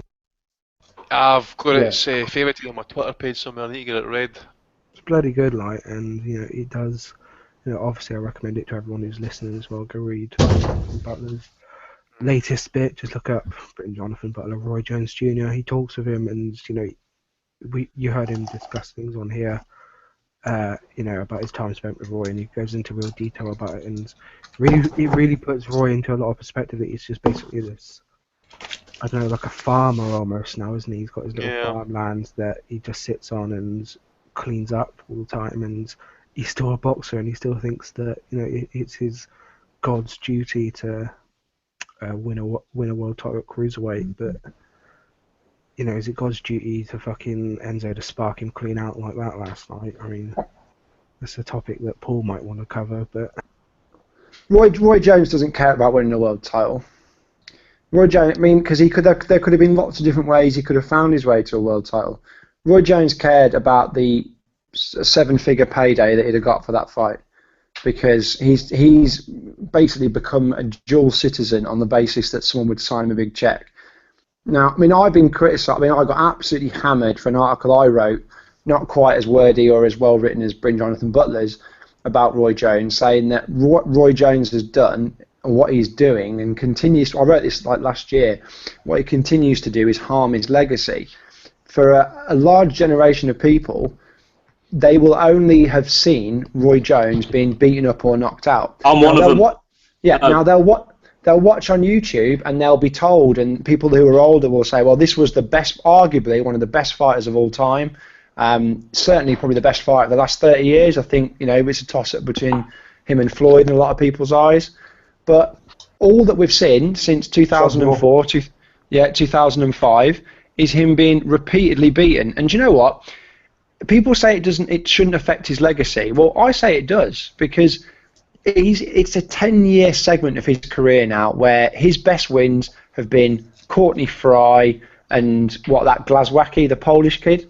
He's been knocked out by Danny Green, beaten soundly on points by Hopkins, not the worst loss in the world, knocked unconscious by Denis Lebedev, knocked unconscious by Enzo Macronelli. He's been battered. His eye was half hanging off against Calzaghe, and I completely understand those that say it doesn't affect what he did before that. That is true. However, for a lot of people watching it, it's a car crash. The man has been fighting as long as I've been alive. He made his debut in 1989, and he is one of the best ever. But what he's doing is not out of some sense of love for the sport or some sense of, I want to win a world title. He's doing it because there are people who continue to sign him checks. And I'll tell you what, he really needs money. I mean, he gets paid a decent wage just being a commentary for HBO. He does a lot of other stuff that outside of boxing where he lives quite comfortably, I think. Yeah, if someone's still willing to pay you upwards of $1 million for fighting Enzo Macronelli, then you're going to say yes. And Roy Jones will do the after dinner stuff. He'll do all the normal things that boxers will do to earn money. However, because his name, look at that show in Liverpool that got binned, that they'd sold nearly 3,000 tickets for, to watch Roy Jones fight some nobody on a multi-license. People still, they see the name and they think of the old Roy Jones. And there were certain times during that Macronelli fight, certain times when he flicks that jab out, and it's almost like you're watching the old Roy Jones. And then he tries to move, and then he tries to circle around the ring, and then he gets hit. And his punch resistance, which was gone after he came down from heavyweight, 12 years ago we're talking now, is still exactly the same. And the names that are on his record, people say to me all the time, well, Muhammad Ali fought on too long, Thomas Hearns fought on too long. Of course they did, but they weren't being consistently knocked out by terrible opposition. Look at the guys that Ali lost to, world champions. Thomas Hearns had some bad losses towards the end of his career. He was fighting until like 1998, 99, whatever it was. But he wasn't being knocked unconscious the way that Roy Jones is. Watching Enzo in that corner not celebrate, because he knows in his heart of hearts it's a good win for him and it's a good name on his record, but he's beaten an absolute ghost of a fighter, a 46-year-old former great who is just basically selling his body because that's what he can do and people are willing to pay for it. I just think it's wrong. I mean, I don't come from it from a hater point of view. I love watching old Roy Jones fights, but that was tragic the other night, yesterday. I thought that was just absolutely awful, but there you go. As a big fan of Roy Jones, I hope he gets one more title shot against maybe Sergey Kovalev. How crazy is it that a guy who's been shot for over a decade, is still getting world title shots? It's this ridiculously of this sport. Roy's so short, Dave had to see that twice here, isn't he? Right, next question. I could fucking find it. Just started on the beer there, gentlemen, so beware and behave. Who have I missed out? Alex, Maverick Boxer asks, highlight of the night last night. Mitchell KO by a jab. Hearn's face when AJ didn't know where he was in the second round, and Foster sandwich. Foster sandwich, fucking hell. He was a lucky man, wasn't he? I'd rather not think about a Howard Foster sandwich. But it's great. He was lucky though, wasn't he? Was it a right hand he got caught with or something, eh? Left hook? Seemed to be Dillion's left hand sort of pushing him in his face a bit and like trying to get past a bit of Joshua. I can't really remember the massive scuffle, but the picture took Dillion's left hand better than Joshua did. Oh god. No, it's got to be Hearn's face. I mean, there's a picture floating around of Hearn's face during the Luke Campbell fight, where he's just looking absolutely anguished, and I fucking love that. I bet he was raging when Mitchell got flattened again, and I think someone told me who was there during the second round when obviously Femi he just got wobbled and it was nearly knocked out. Pretty much everyone there, all the casuals and all the rest of them, collectively shat their pants and probably had to go change themselves when they got home. So it's all good stuff. See if we can get another one here. Declan Graffens asks, who's more likely to retire now, Mitchell or Roy Jones? I'll answer it and say probably Kevin Mitchell. Tommy David O'Hara, how long after the belt is it acceptable for Anthony Joshua to keep punching? Well, he's getting away with it quite a lot now, so we'll give him 30 seconds, we'll give him halfway in between the round. He's really going to hate to get pulled up about this, man. It's getting drawn to joking, isn't it? Well, yeah, rounds AJ's a phenomenal fighter. He's once in a lifetime because rounds last 3 minutes. 3.5 minutes. Yeah. Kevin Watson asks, what will Eddie's plan be for Campbell Mitchell after their defeats last night? It's going to be like a couple of, if Mitchell still keeps fighting, I suppose it'll be a couple of soft touches, I'd imagine, before they try and get back into title contention. Yeah, I think with Campbell, he can't drop down too low. He's got to stay in, at a decent level. I mean, that guy I thought was a good step up, but he's got to face guys. With Mitchell, it's the opposite. I think if he's going to continue, he has to drop down, and I don't know if he want to do that though. To be fair, so maybe he'll just call it a day. But he needs to drop down, and he'll do what he usually does: try and pick up a few wins, and then maybe be thrown in a deep end in a sink or swim. But Luke Campbell, I think he needs to be kept at a decent level. Otherwise, what's the point? Right. Adam Callum Bell, which results have had the biggest effect on careers, both negative and positive? Eubank positive, Mitchell negative for me. Just from last night? Yeah. I wouldn't say Eubank positive. I would say let's say, oh God knows, let's say Malik Naji negative, because hopefully he's been frigging exposed to the British pay-per-view audience that he's absolute toilet to watch. Let's go with that. Okay. Andrew Lee Evans, Dave, Gypsy Warrior says, AJ has Stormzy last night. What for Kell Brook? The Weather Girls, It's Raining Men, or Diana Ross, I'm Coming Out? I don't know how to answer that question. Eh? I don't know how to answer that question. Are the village people still going? Right side, Fred. Elton Right, John. okay, Dave, I'll give you this one. Marcus Bellinger, was Hearn's lack of experience in matchmaking slightly exposed last night? Also picks for Crawler and Barroso. Yeah, it was slightly exposed in terms of the Campbell fight for sure. He didn't really have much place to go with Mitchell, I guess. But the Campbell fight, I mean, he just kind of bought into the casuals telling him how great he would be and all that, I guess, and threw him in there with a guy who he was clearly not prepared for. But I don't think Hearn is as inexperienced. I mean, he watches fights. He told us on the pod he watches a lot of fights. He does admit that he's on BoxRec all the time, but he does watch fights. And Al Heyman, uh, as opposed to Hearn, I think is worse at just predicting. I don't know if Al Heyman's actually the one doing the matchmaking, but somebody on that team is screwing up a lot because they throw their prospects in with guys who are way too good for them on a regular basis. All right.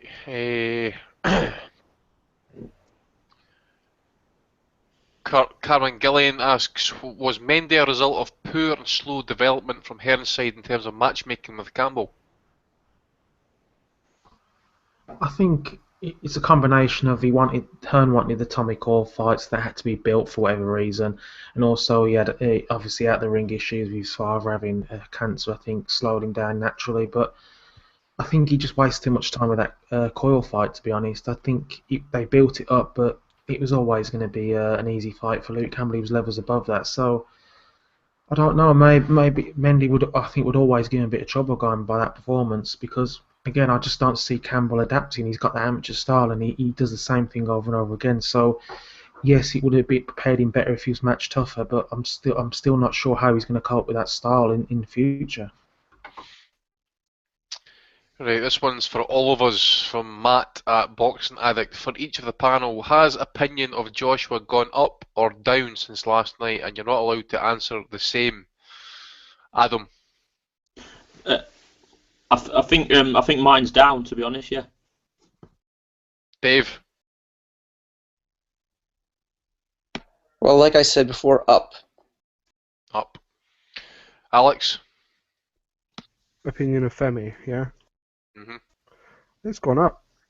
I think I think obviously the hype is, come the veil a bit is, we've seen behind the curtain, as it were, and he's proven that, I think that the things he said afterwards, he's going to be learning from this, and he's very candid about it. As much as, I think he's fake and all the rest of it, he is very candid, and I think a fight like that is so invaluable for him and so brilliant for him. He's learnt more in that one single fight than he has for the rest of his entire career, and he will learn from it. He's got that dedication. He's got that drive to learn from it. So, yeah, my opinion's gone up because he will learn from it and he'll do better from it. Paul. Every single word that Alex Morris just said. Kirk. Yep. What do you need the questions are? Is your opinion that went up or down on Joshua since last night, and you're not allowed to answer, is still the same? I think it's gone down. I mean, yeah, I know he's not. I haven't agreed with the hype, and he shouldn't be anywhere near like world titles or anything like that. But I still expected him, despite thinking Dylan would give him a tough time. I didn't expect him to have that much trouble, to be honest. So yeah, it's slightly down, but again, he's got everything going for him. He's got all the potential in the world. He's just got to improve, and I'm sure he will. Tommy. Tommy, you're on mute, mate. No, he's not there, right. Well, my thoughts is I think it's gone up. As questions were answered last night, some questions, there is some improvement still required, but by and large, I think we got what we wanted. Chin was checked. The ribs were definitely checked as well. The air went right out of the tyres. He regrouped. He knew that this cavalier attitude, this kind of go to war mode and stuff like that wasn't going to help him in the end, because he ended up realising that maybe White was a better fighter than what he maybe gave him respect for, because you could actually see White during the warm up and stuff like that. He was mocking him, sticking his tongue out and stuff like that. This was a guy who had no respect for what Dillian White could do last night.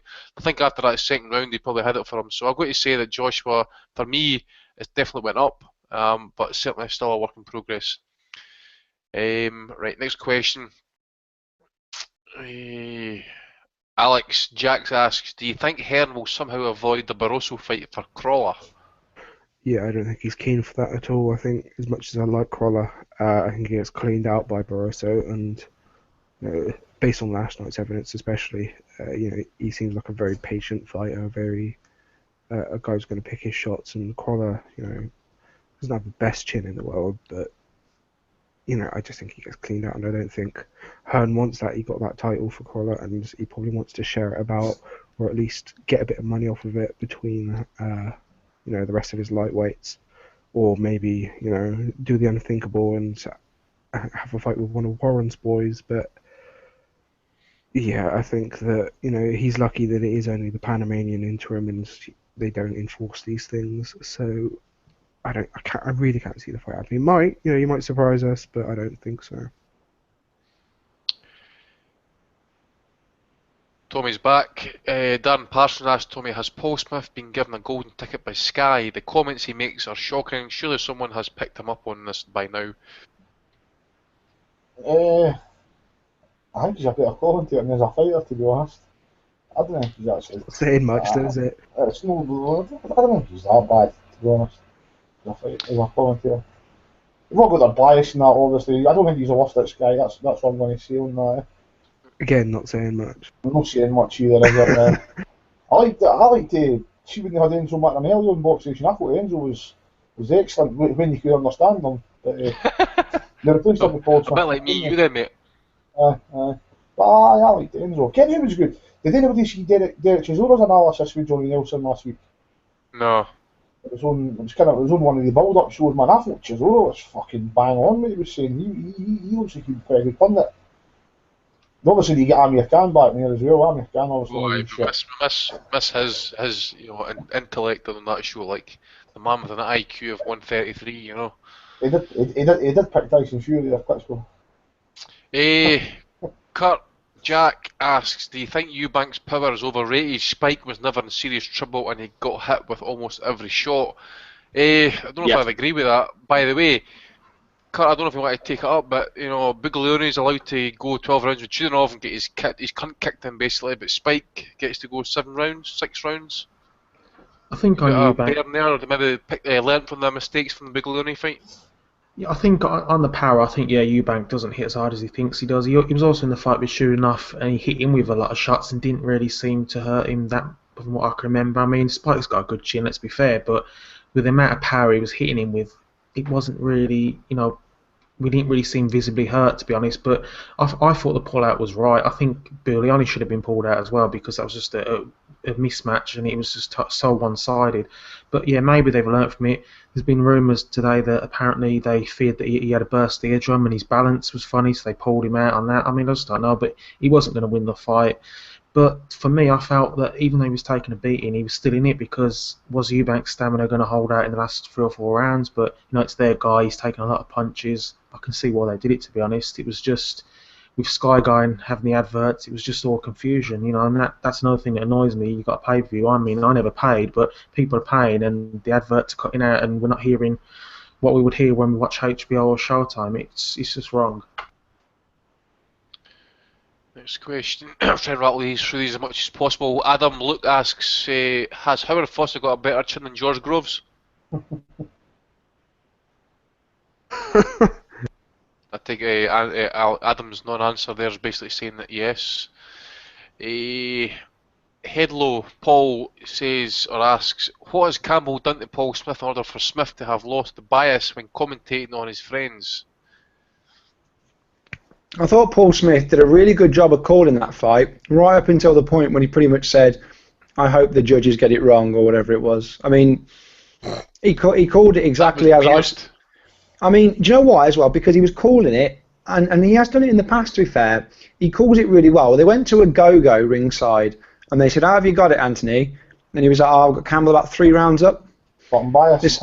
And he did say, but you know what, I'm biased. Now, at least he could say it, whereas, most of the co-commentators tend to just toe the skyline, but Paul Smith didn't, he called it as it was, and then right towards the end, he drops that silly clanger saying, this is how I think the fight, this is what I think's happened, but I hope it goes the other way.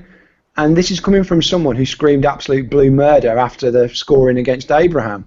So I just thought it was a bit silly, but I think I quite liked him on Box Nation. I remember watching him on some of the old David Price when Price fought Thompson. I thought he did a really good job as a co-commentator that night, and I think as a pundit, he's certainly not the worst that Sky have got. The problem is he takes criticism worse than Roy Jones takes punches, and anything anyone says against him, he goes absolutely mental. That one's just for John and Walks, that one. I tell you, you love fucking making enemies with people I speak to on Twitter and that quite often with no problem with it, you know that? I Yeah, can't go I know. anywhere. I'm gonna try and fall out with Tommy next. It's difficult because he's a nice fella, but I'm sure we can find a way. You don't want to fall out with Tommy. You don't want to fall out with Tommy on this. Trust me. Tommy would troll you for an inch of your life, man. I'm telling you. That's the first time I think I've ever been called a nice fella. Thanks, mate. No, it's all right. No, it's all right. Everyone's usually wishing death on Tommy. I know. I've had fucking 2 death threats a day already. You watched me go in prison today. I want to make love to you, babe. Right, sorry, Dave. I am the I was just going to say barman. that's when Fire away. that's when people aren't actually trying to kill him physically with either bites or knives. I don't know, like a dick up the arse isn't the fucking thing I would fucking expect to be comfortable.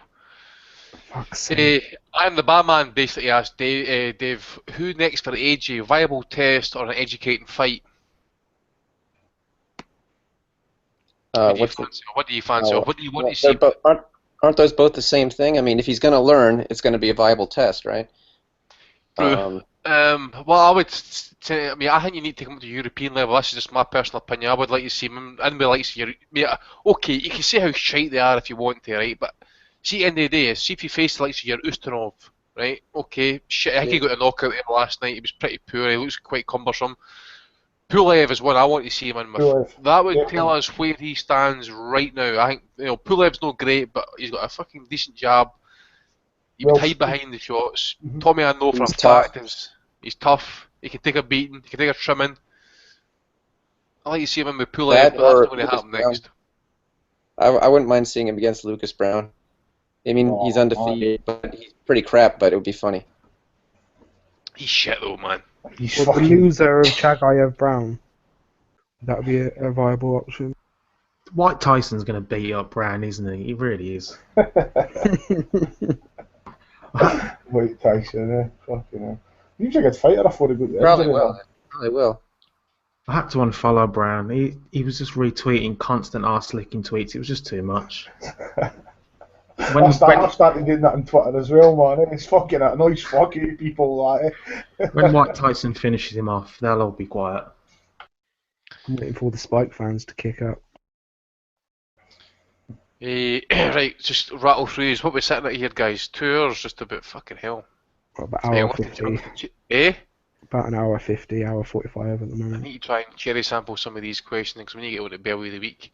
So thanks to all you guys sending their Twitter questions, but I'll pick this one out next, and I will say this is the last question. Right, open it up. Kyle Smith asks, looks like Hearn will slow down Joshua's progress after that struggle last night. So I have 2 related questions for the pod. 1, who do you think he will be putting against? Do you think, or do you want to see him in with a fight next? Sorry. And 2, he seemed to rely heavily on power and strength. It can be outboxed. For me, Fury takes him. What do you guys think, Tommy? Oh, this Fury and AJ right now is a no-brainer. Come on, it's different levels. The guy just struggled to win the British title against a fighter that can't fight, really. Tyson Fury, heavyweight champion of the world, just be an all-time great.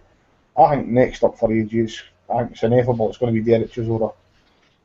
Short Derek Chisora. That's Dinny, man. I mean, I don't want to see that fight. That is a horrible fight. I mean, people have been saying for about a year now that Chisora's shot since the Hay defeat. And no only is he short, he's going to come in at fucking 250 pounds, isn't he? He's going to come in 20 pounds overweight as well, man. He's going to be fucked after 2-3 rounds. You know what that is? He's going to stop him in 4 or 5 rounds, and then all the fucking hype's going to kick off again, man. I'll fucking delete my Twitter if that happens, man. Fuck that. See, you know what will happen actually? I actually, you could potentially see that fight happening, right? But I think Chisora will need to get King's Ransom for that fight. But that is just basically, I don't want to say it's a glorified sparring session, but it's a semi-competitive sparring session. Maybe not even that. As I say, I just don't think, if Hayes smashing him out, what was it, 5, 6 rounds? Mhm. If fucking AJ goes into complete and utter beast mode, I don't know, man. I mean, That could be an evil ending. I, I didn't want to I, I see Del don't think Boy get bloodied like that. Derek looked like his heart wasn't in the game in the Fury Hmm. fight. I think he He's didn't injured quit. He apparently, didn't Kurt. quit. He didn't quit really, did he? But he didn't try to win either, did he? The thing is, though, I think Kurt, you and I found out some information about that second fight with Fury. Apparently, he was entering that ring with a wasn't it rib bad injury, I hand think, or a yeah. rib injury or something like that. No, but the thing for me is after last night's fight, I think a Chisora a few years ago would be a really good fight. Yeah. I just think the difference between him and White, you might think Chisora's still better than White, and he's obviously got the experience, but the difference between him and White, he hasn't got the desire and the motivation that Dillian White has got. Dillian White hasn't had the big fights. This team, a win here would put him in there. Derek's been in with Vitali, he's been in with Hay, he's been in with Fury twice. He's made good money. Is the desire still there? I mean, if he gets his fight, we'll see. But is he willing to come through big punches like Dillian White was? I'm not so sure. Right, gentlemen, Belly of the Week. Now, there's been a shitload of nominations this week. I've been struggling to keep up with everything because obviously it was fight week and stuff, but I managed to pick out at least 4, and one of which I'm going to attempt to play through the speakers tonight, actually, just because I don't think it would do me justice for me to try and read out this gentleman's comments. But bear with me a second here, and I'll get the page up and running here for 4 nominations I've got. Now, the first one goes to David Hay. There was a comment he made, I think it was in The Guardian, I think, he's quoted as saying, "I'd like Fury to beat Klitschko again and then fight Joshua. I'd meet the winner in another title fight." Okay, David. Yeah, he deserves that. Yeah, of course. This one came in for Christopher Leaks, one of the listeners. This is nominating the Metro newspaper. Now, the Metro, some of the Americans might not know what it is. It's basically a newspaper for free. You pick up at train stations and stuff like that. And they were basically giving a kind of brief rundown, the 10 most tweeted about sport moments of the UK in 2015. And number 4 came in was Tyson Fury becomes world heavyweight champion after beating Vladimir Klitschko on November 28th in Las Vegas. Fuck's sake. And the second's out, a YouTube page gets nomination as well for titling the weigh-in for the main event last night as Anthony Joshua versus Dillian Eubank Jr. Now I'm about to play. Has Chris got Number another 4. son, has he? I'm going to play number 4 through the speakers just now, and it's one toward Eddie Hearn. Now, maybe play it twice just to make sure that everybody hears it. Now, if you don't hear it, just let me know, okay? Here it comes. He's going to get bigger, he's going to get stronger, and he's going to be the very best, I believe, the country's ever seen. I think the world has ever seen. He's going to get bigger, he's going to get stronger, and he's going to be the very best, I believe, the country's ever seen. I think the world has ever seen. He's going to get bigger, he's going to get stronger, and he's going to be the very best, I believe, the country's ever seen. I think the world has ever seen. So there we go. I think Eddie that's Hearn got in the claiming, intro. yep, Eddie Hearn claiming that, I'll give you the Vine link, mate, just now. Eddie Hearn claiming that AJ is potentially going to be the greatest fighter that's ever lived. So Sugar Ray Robinson's post, which he's held, what now, for how long now, Tommy? 60, 70 years? 60 years, yeah. It's now under threat because of one man. In this era, is that even like theoretically possible? I don't think so. He's just Listen, knocked out Dillian White, the first man to do it. He's on the right track. No blueprint. Right, Kurt, I've just sent you the link there, mate, on the YouTube link there, mate. So fill your boots. Now, guys, that's my 4 nominations. What you've got for me this week, Adam? Adam, Fuck's sake. He fell asleep. He's not there on the screen. He's not there on the screen. Right, okay. No. Paul, you Oh. first any nominations? Yeah, sorry, I missed the start of it. Have you had Michael Buffers? No. Michael Buffer for the Anthony Anthony Joshua. He's So for getting into defense, the Bond film.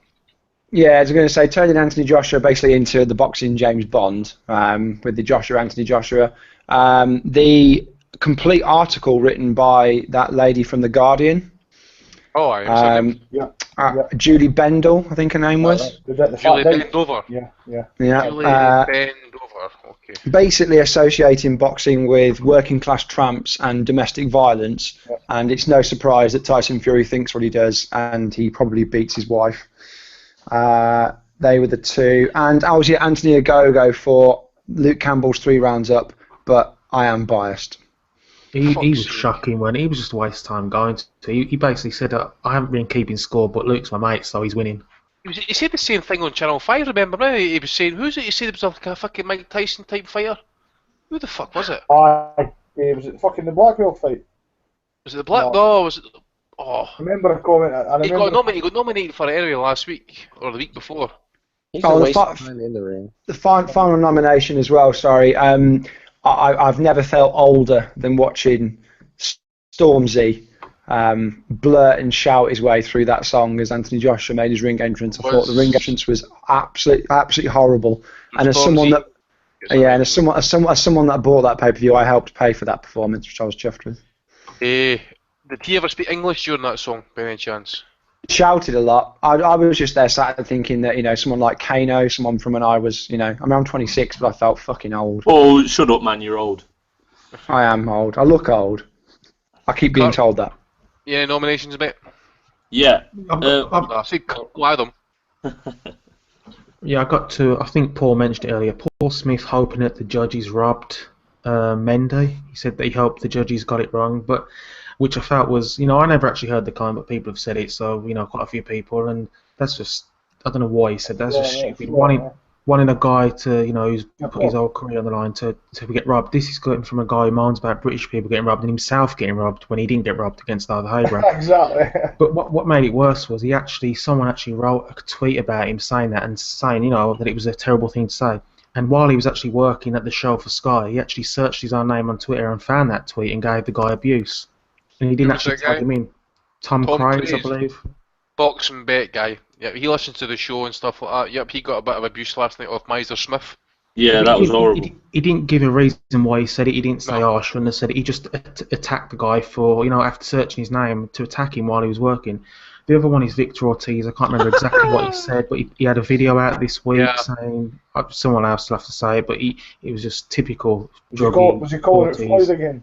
No, he was saying that he was talking to this woman. I don't think she's got anything to do with boxing or basically anything. I think she's just some sort of entertainment reporter.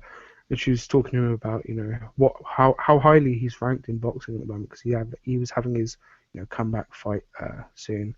And he's saying, "Oh, how highly are you ranked?" He goes, well, I think that maybe I'm not in the top 5 anymore. I've been out of the boxing for a little while now, so I don't think I'm top 5.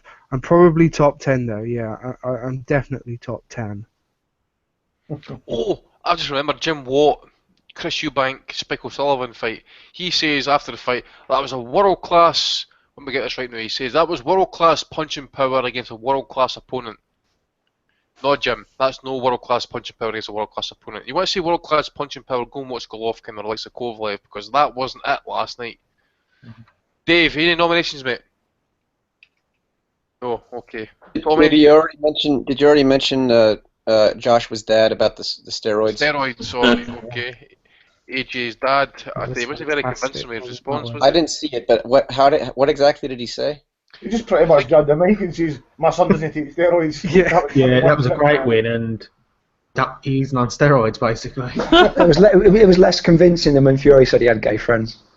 Andy, I've got 2 or 3 actually. I've just tweeted you one. Ian Abrahams from Talksport wore a Christmas jumper the other day that said the word dog pound on it, spelled D-A-W-G as well. Hennessy Sports tweeted, "Respect to at Tony Bellew, a class act prepared to stand up and tell the truth when others follow like sheep." When Tommy stops fucking hell coughing, Dale Nichols sent one in. Sky put a tweet out, when they do the image and a comment and it was with Jamie Moore, and they spelt lightweight wrong, which they got the weight right, but they just spelt it wrong. I've got one for Michael Buffer from last night. He used the word unified in regard to the heavyweight fight. So Joshua unified the Commonwealth and British title last night. That is some achievement. Oh, well done. Two That's a nominations. massive achievement. And then my last one is for Jamie Davis, a friend of the show and a personal friend of mine. Quote, might look silly in 36 minutes, but I don't think there's a middleweight on the planet that can live with Eubank Jr., including Kennedy. To which I replied with one word, idiot. And he replied to that, the lad has got everything. Casual alert. That is shocking. Casual, he went all the way to New York with me to watch Golovkin, and yet thinks Eubank beats him. He's an idiot. Pair of casuals. Alex. Right, I got two. BBC News, I think it was on either on the Saturday morning or maybe on the Friday. They were talking about the fight, and they basically reiterated a mistake that Nick Halling once said, in that Dillian White was the only man to have ever beaten Anthony Joshua in the amateurs. Therefore, ignoring the fact that Anthony Joshua's got several silver medals. Another one was, Sky website. They've had a few, glaring errors. They seem to every single week. A particularly funny one, I thought. Like sometimes they put out those articles where they ask a panel of people what their thoughts on the fight and how the fight's going to go and things like that. This time they're asking who's going to win between Eubank and Spike, and they're going through all the fights. They've got Johnny Nelson and Glenn McCrory and Froch, and they've all got pictures next to their names and things like that of the guy they're talking to. And it comes down to Anthony Crolla with a picture of Jim Watt next to it. Yeah. Okay, yes. Tommy. I've not got any, mate. No. Nothing, mate. Kurt, are you already nominated? Yeah, Smith and aye, right enough. Ortiz. Right, so the list is as follows: Michael Buffer times 2, Eddie Hearn, The Metro, Julie Bendover, seconds out, Anthony Agogo, Stormzy, Paul Smith, Victor Ortiz, Jim Watt, AJ's dad, Ian Abrahams, Jamie Davis the Casual, and BBC News. Adam, who should win? I'm just going to give it to Jamie Davis, the Casual, because he deserves it. Alex? I'm going to go with Paul Smith, I think. That's, especially when you can factor in the fact how mental he went over the Abraham scores, how he abused people who thought that Abraham beat him, and that he's he's overreacting about the scores. For him to come out and say something like that is just fucking outrageous, and for him to go ahead and abuse the guy who pointed it out. Mm-hmm. Paul?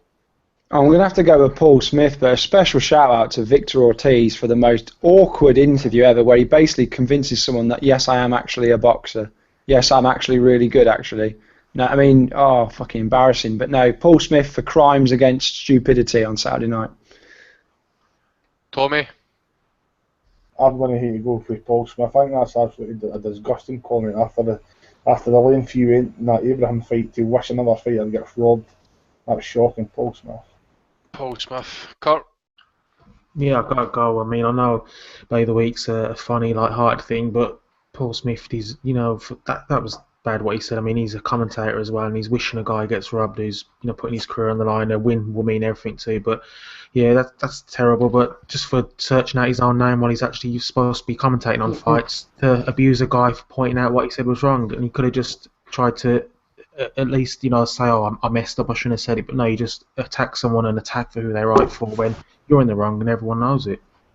Well, Dave, I don't think really you and I need to vote unless you're going to go against someone else here, but who's going to get your vote, mate, just to tidy it off? Well, yeah, my vote doesn't matter anymore. I wanted to vote for Joshua's dad at first, but this bitch from the Guardian's always putting out shit like this. Like it's all about political correctness and this new social justice age where no one can say anything because if you offend somebody, you've committed some vile crime against humanity.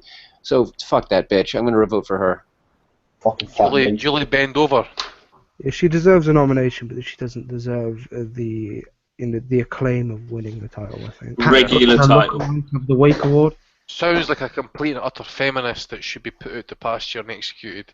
So, Paul Smith, sir, you are our Belly of the Week award winner again. I don't know how many times this is now, but congratulations anyway. think Yeah. I'm probably the only person who's not blocked by him, but I do feel like if I tweeted him, I would end up on the block list. So You, Oh, you, I you, think need someone to, should you need to why are you tweet that, scared Tim. about that? Tweet it. You need to Get tweet in it. there, go in the Packers. That's me up now. Fuck don't you. actually tag him in the tweet though. And let's see how long you're blocked. Right. Fight schedule for next week. Not much on, but Leave it's decent Sunday. enough, I suppose. So let's see what we've got. Thursday sees the third fight between Luis Concepcion and Hernan Marquez for the Pan American Yes. Super Flyweight title. Now, yeah, you say yes, but Marquez is shot, but Concepcion, well, Well, he looked decent in his last fight, didn't he? he did, but come on, you need to think here. Come on, Marquez, he's only 26, 27 years old, but Still he a is hard fight, doesn't shot. He is shot to shit. I don't care what weight he fights at. He could fight at heavyweight. He could fight at fucking minimum weight. This guy is done, shot, finished, kaput, knackered, finished. As for Concepcion, he had that kind of wide loss to Kudras, and Kudras is a decent fighter, by the way. I would probably say he's definitely top two at super flyweight. Definitely, there's no question about that. Concepcion, I don't think he really recovered since the first Marquez fight, and he got erased in one round in the rematch. So we'll wait and see what we get out of this third fight. Friday sees Denis Shavakov against Rancis Bartholomew for the vacant IBF lightweight title, which I would imagine Bartholomew was class. We'll probably see him through it. And it brings us on Tommy next week, mate. The big fight we're all looking forward to. Yep. It's actually brought to you by Frank Warren in association with Queensberry Promotions and sponsored by the WBO. My Yep. God, there's like 1, 2, 3, 4, 5, 6, there's 7 WBO title fights on this fucking card, man. Warren's The boxing. Warren It was more boxing last time.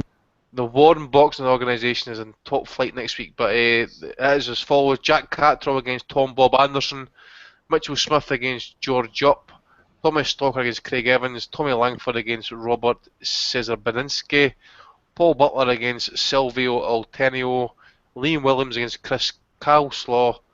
Might be a decent fight, that. Liam Smith against Jimmy Kilrain Kelly. But the Tommy, the one fight we're all looking forward to, mate. Andy Lee, Billy Joe Saunders. Also, it's no Raza Hamza against TBA. How you gonna get? How you gonna? What's that, mate? Second. I thought we were talking about Raza Hamza against TBA, the fight we're all looking forward to. Oh, aye, that one. No, about big Vic Singh. I know, mate.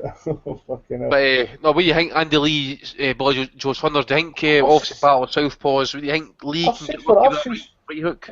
I've said for a wee while, I think Billy's going to go out there and fucking do the tank. Billy Joe Saunders will win 9 or 10 rounds in a fight, win a decision. I think he'll handle Andy Lee, to be honest. I think he's just going to outbox him. Lee's obviously dangerous, but I'm a big fan of Billy. I think Billy's fucking tremendous. I think he's a great wee boxer. I'm pretty confident he's going to win 9 or 10 rounds of that fight next week. You think, Kurt?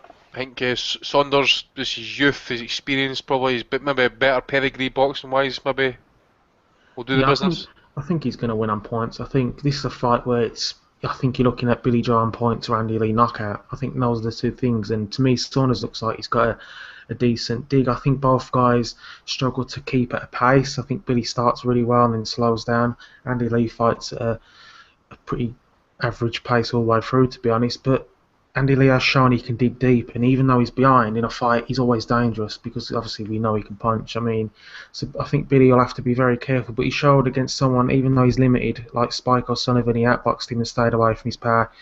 He adapted against someone like Chris Eubank Jr., he dealt with him. So I think Andy Lee, it's a step up, but I just see him just taking it on points, but I do see it being quite close, and maybe a few people, especially my fans, will say he's won it, but I think Billy Joe will win it like 116, 112, 115, 113, not that type of fight. Adam, what we looking at odds for this fight, mate? Adam.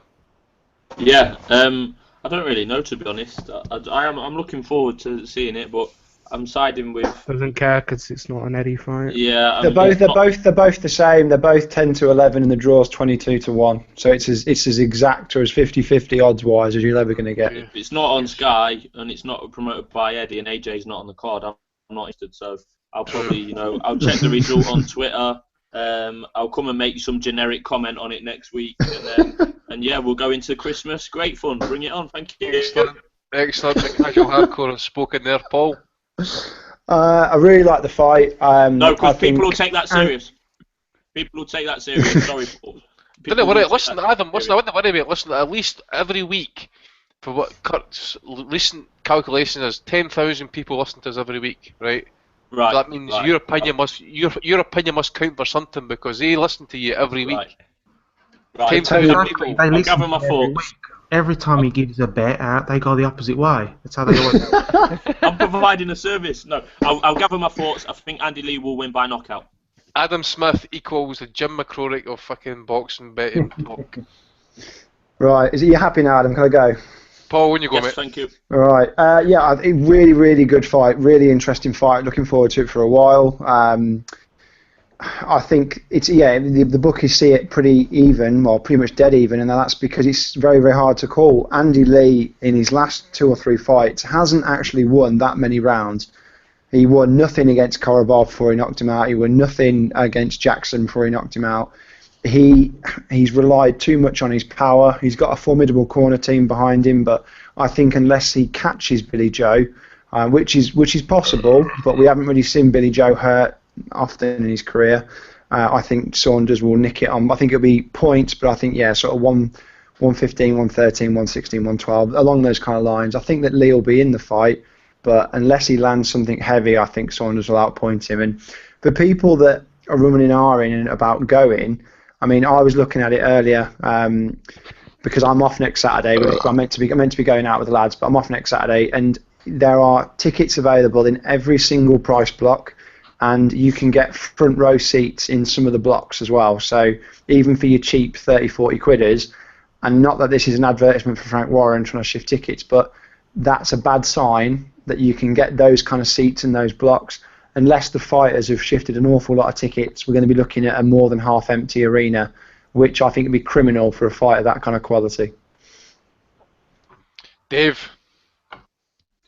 Lee, Saunders. I've got Lee just because he's fought at the higher level. Wouldn't be at all surprised to see him get outboxed the majority of the way.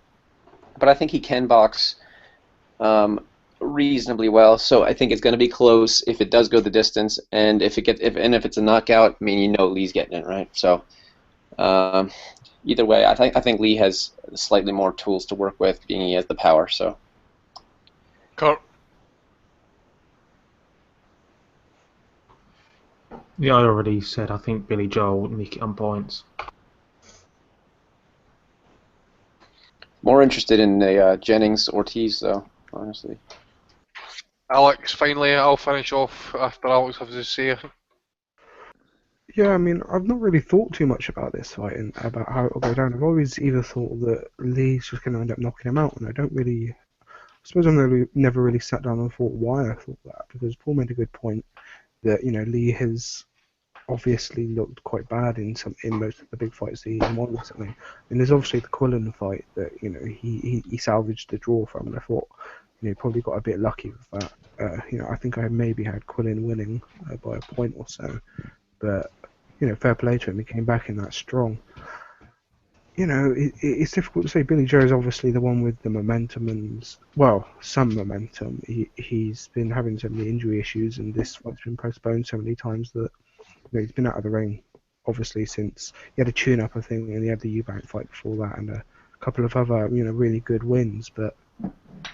It's really difficult to say. I think that just Lee's power has been phenomenal, and maybe it's just because I want Lee to win, because I like him, and I think that he will end up fighting Golovkin. That I see it that way. But Billy Joe is a very good boxer, and I think that he could quite easily outbox Andy Lee and frustrate him for the full 12 rounds. Obviously, Lee can knock out anyone, so it's just a case of ignoring that big right hand. So. Tentatively, I'm going to stick with Lee. I don't think that really anything has changed my mind, but I wouldn't be surprised if Billy Joe won handily and schooled him. But I want Lee to win because he will fight Golovkin, and I know that Warren and Billy Joe will just keep that belt locked up tightly in England, fighting absolute trash, similar to the way that Liam Smith is currently doing. Well, for me, I'll have the final say on it. I agree with what most of you said about Lee looking shit. I think he's looked shit ever since he teamed up with Adam Booth. I don't know if it's maybe something about Booth, but I don't think Eubank looked great last night. Lee certainly hasn't looked good since he went teamed up with Booth's back in April 2014 when they had that fight in Denmark. He has basically trailed in the two scorecards against John Jackson and Matt Korobov before the knockouts. And as I say, there's a draw against Peter Quillen. But I think if Billy Joe's stamina is on point, if he can get his stamina sorted out, I can see Billy Joe outboxing him. It's just going to be a simple fact he's going to defend the right hook. But I think in the end, Billy Joe will probably win it on points. So that's what I'm going for, Billy Joe on points. So I think, who's picking Lee? Anybody picking Lee at all? No? Yeah, I'm picking Lee. I'm fencing, but you know, I've picked the Lee. So. Right, well, there you go. Curtis, before we finish off, you've got an announcement you want to make, a very important one. Heavyweight fight. No, I just want to say we have to give appreciation and a shout out to the greatest undefeated fighter in the world today, the Russian Hammer, who was cheated out of his He was cheated by that horrible Duradola who had to be roided to the gills to beat the man. I knew something was off with him. I knew that there was something wrong. He's an African. When an African, who are the toughest boxers in the world, when they have to cheat and are steroided up, you know that the danger that they knew they faced with Kudryashov. So he's still undefeated. He's still coming for the cruiserweight titles and heavyweight titles. Just beware. Absolutely. I thought that, you know, obviously something must have been up because Kudryashov, and let's give credit to the man as well. He lasted nearly 2 whole rounds against an absolute roided up beast. A man who put knives in his gloves. A man who put cement in his gloves. Was threatening to kill Kudryashov's family if he won that fight. And the shoulder roll was in full effect as well. Absolutely. I mean, what can you do against a man who's just come in there to cheat and come in there to use every single advantage he can to win against you? They're going to make the rematch, and I can't wait for the Russian Hammer to drop the hammer down on his ass, big time. The hammer of justice against the cheaters in this world. We should have given Waka a nomination for Bailey of the Week for failing a drug test in his second biggest fight. Being dumb enough to keep failing. I mean, who's supplying him with these drugs? Who's the scientist who's telling him that, you can stop now? Oh, who's the fighters? Who's the fighters that keep going to Russia by they think they're not going to get fucking pop positive because they don't expect the fucking cheeky, slidey, sneaky cunts to put something in your piss test?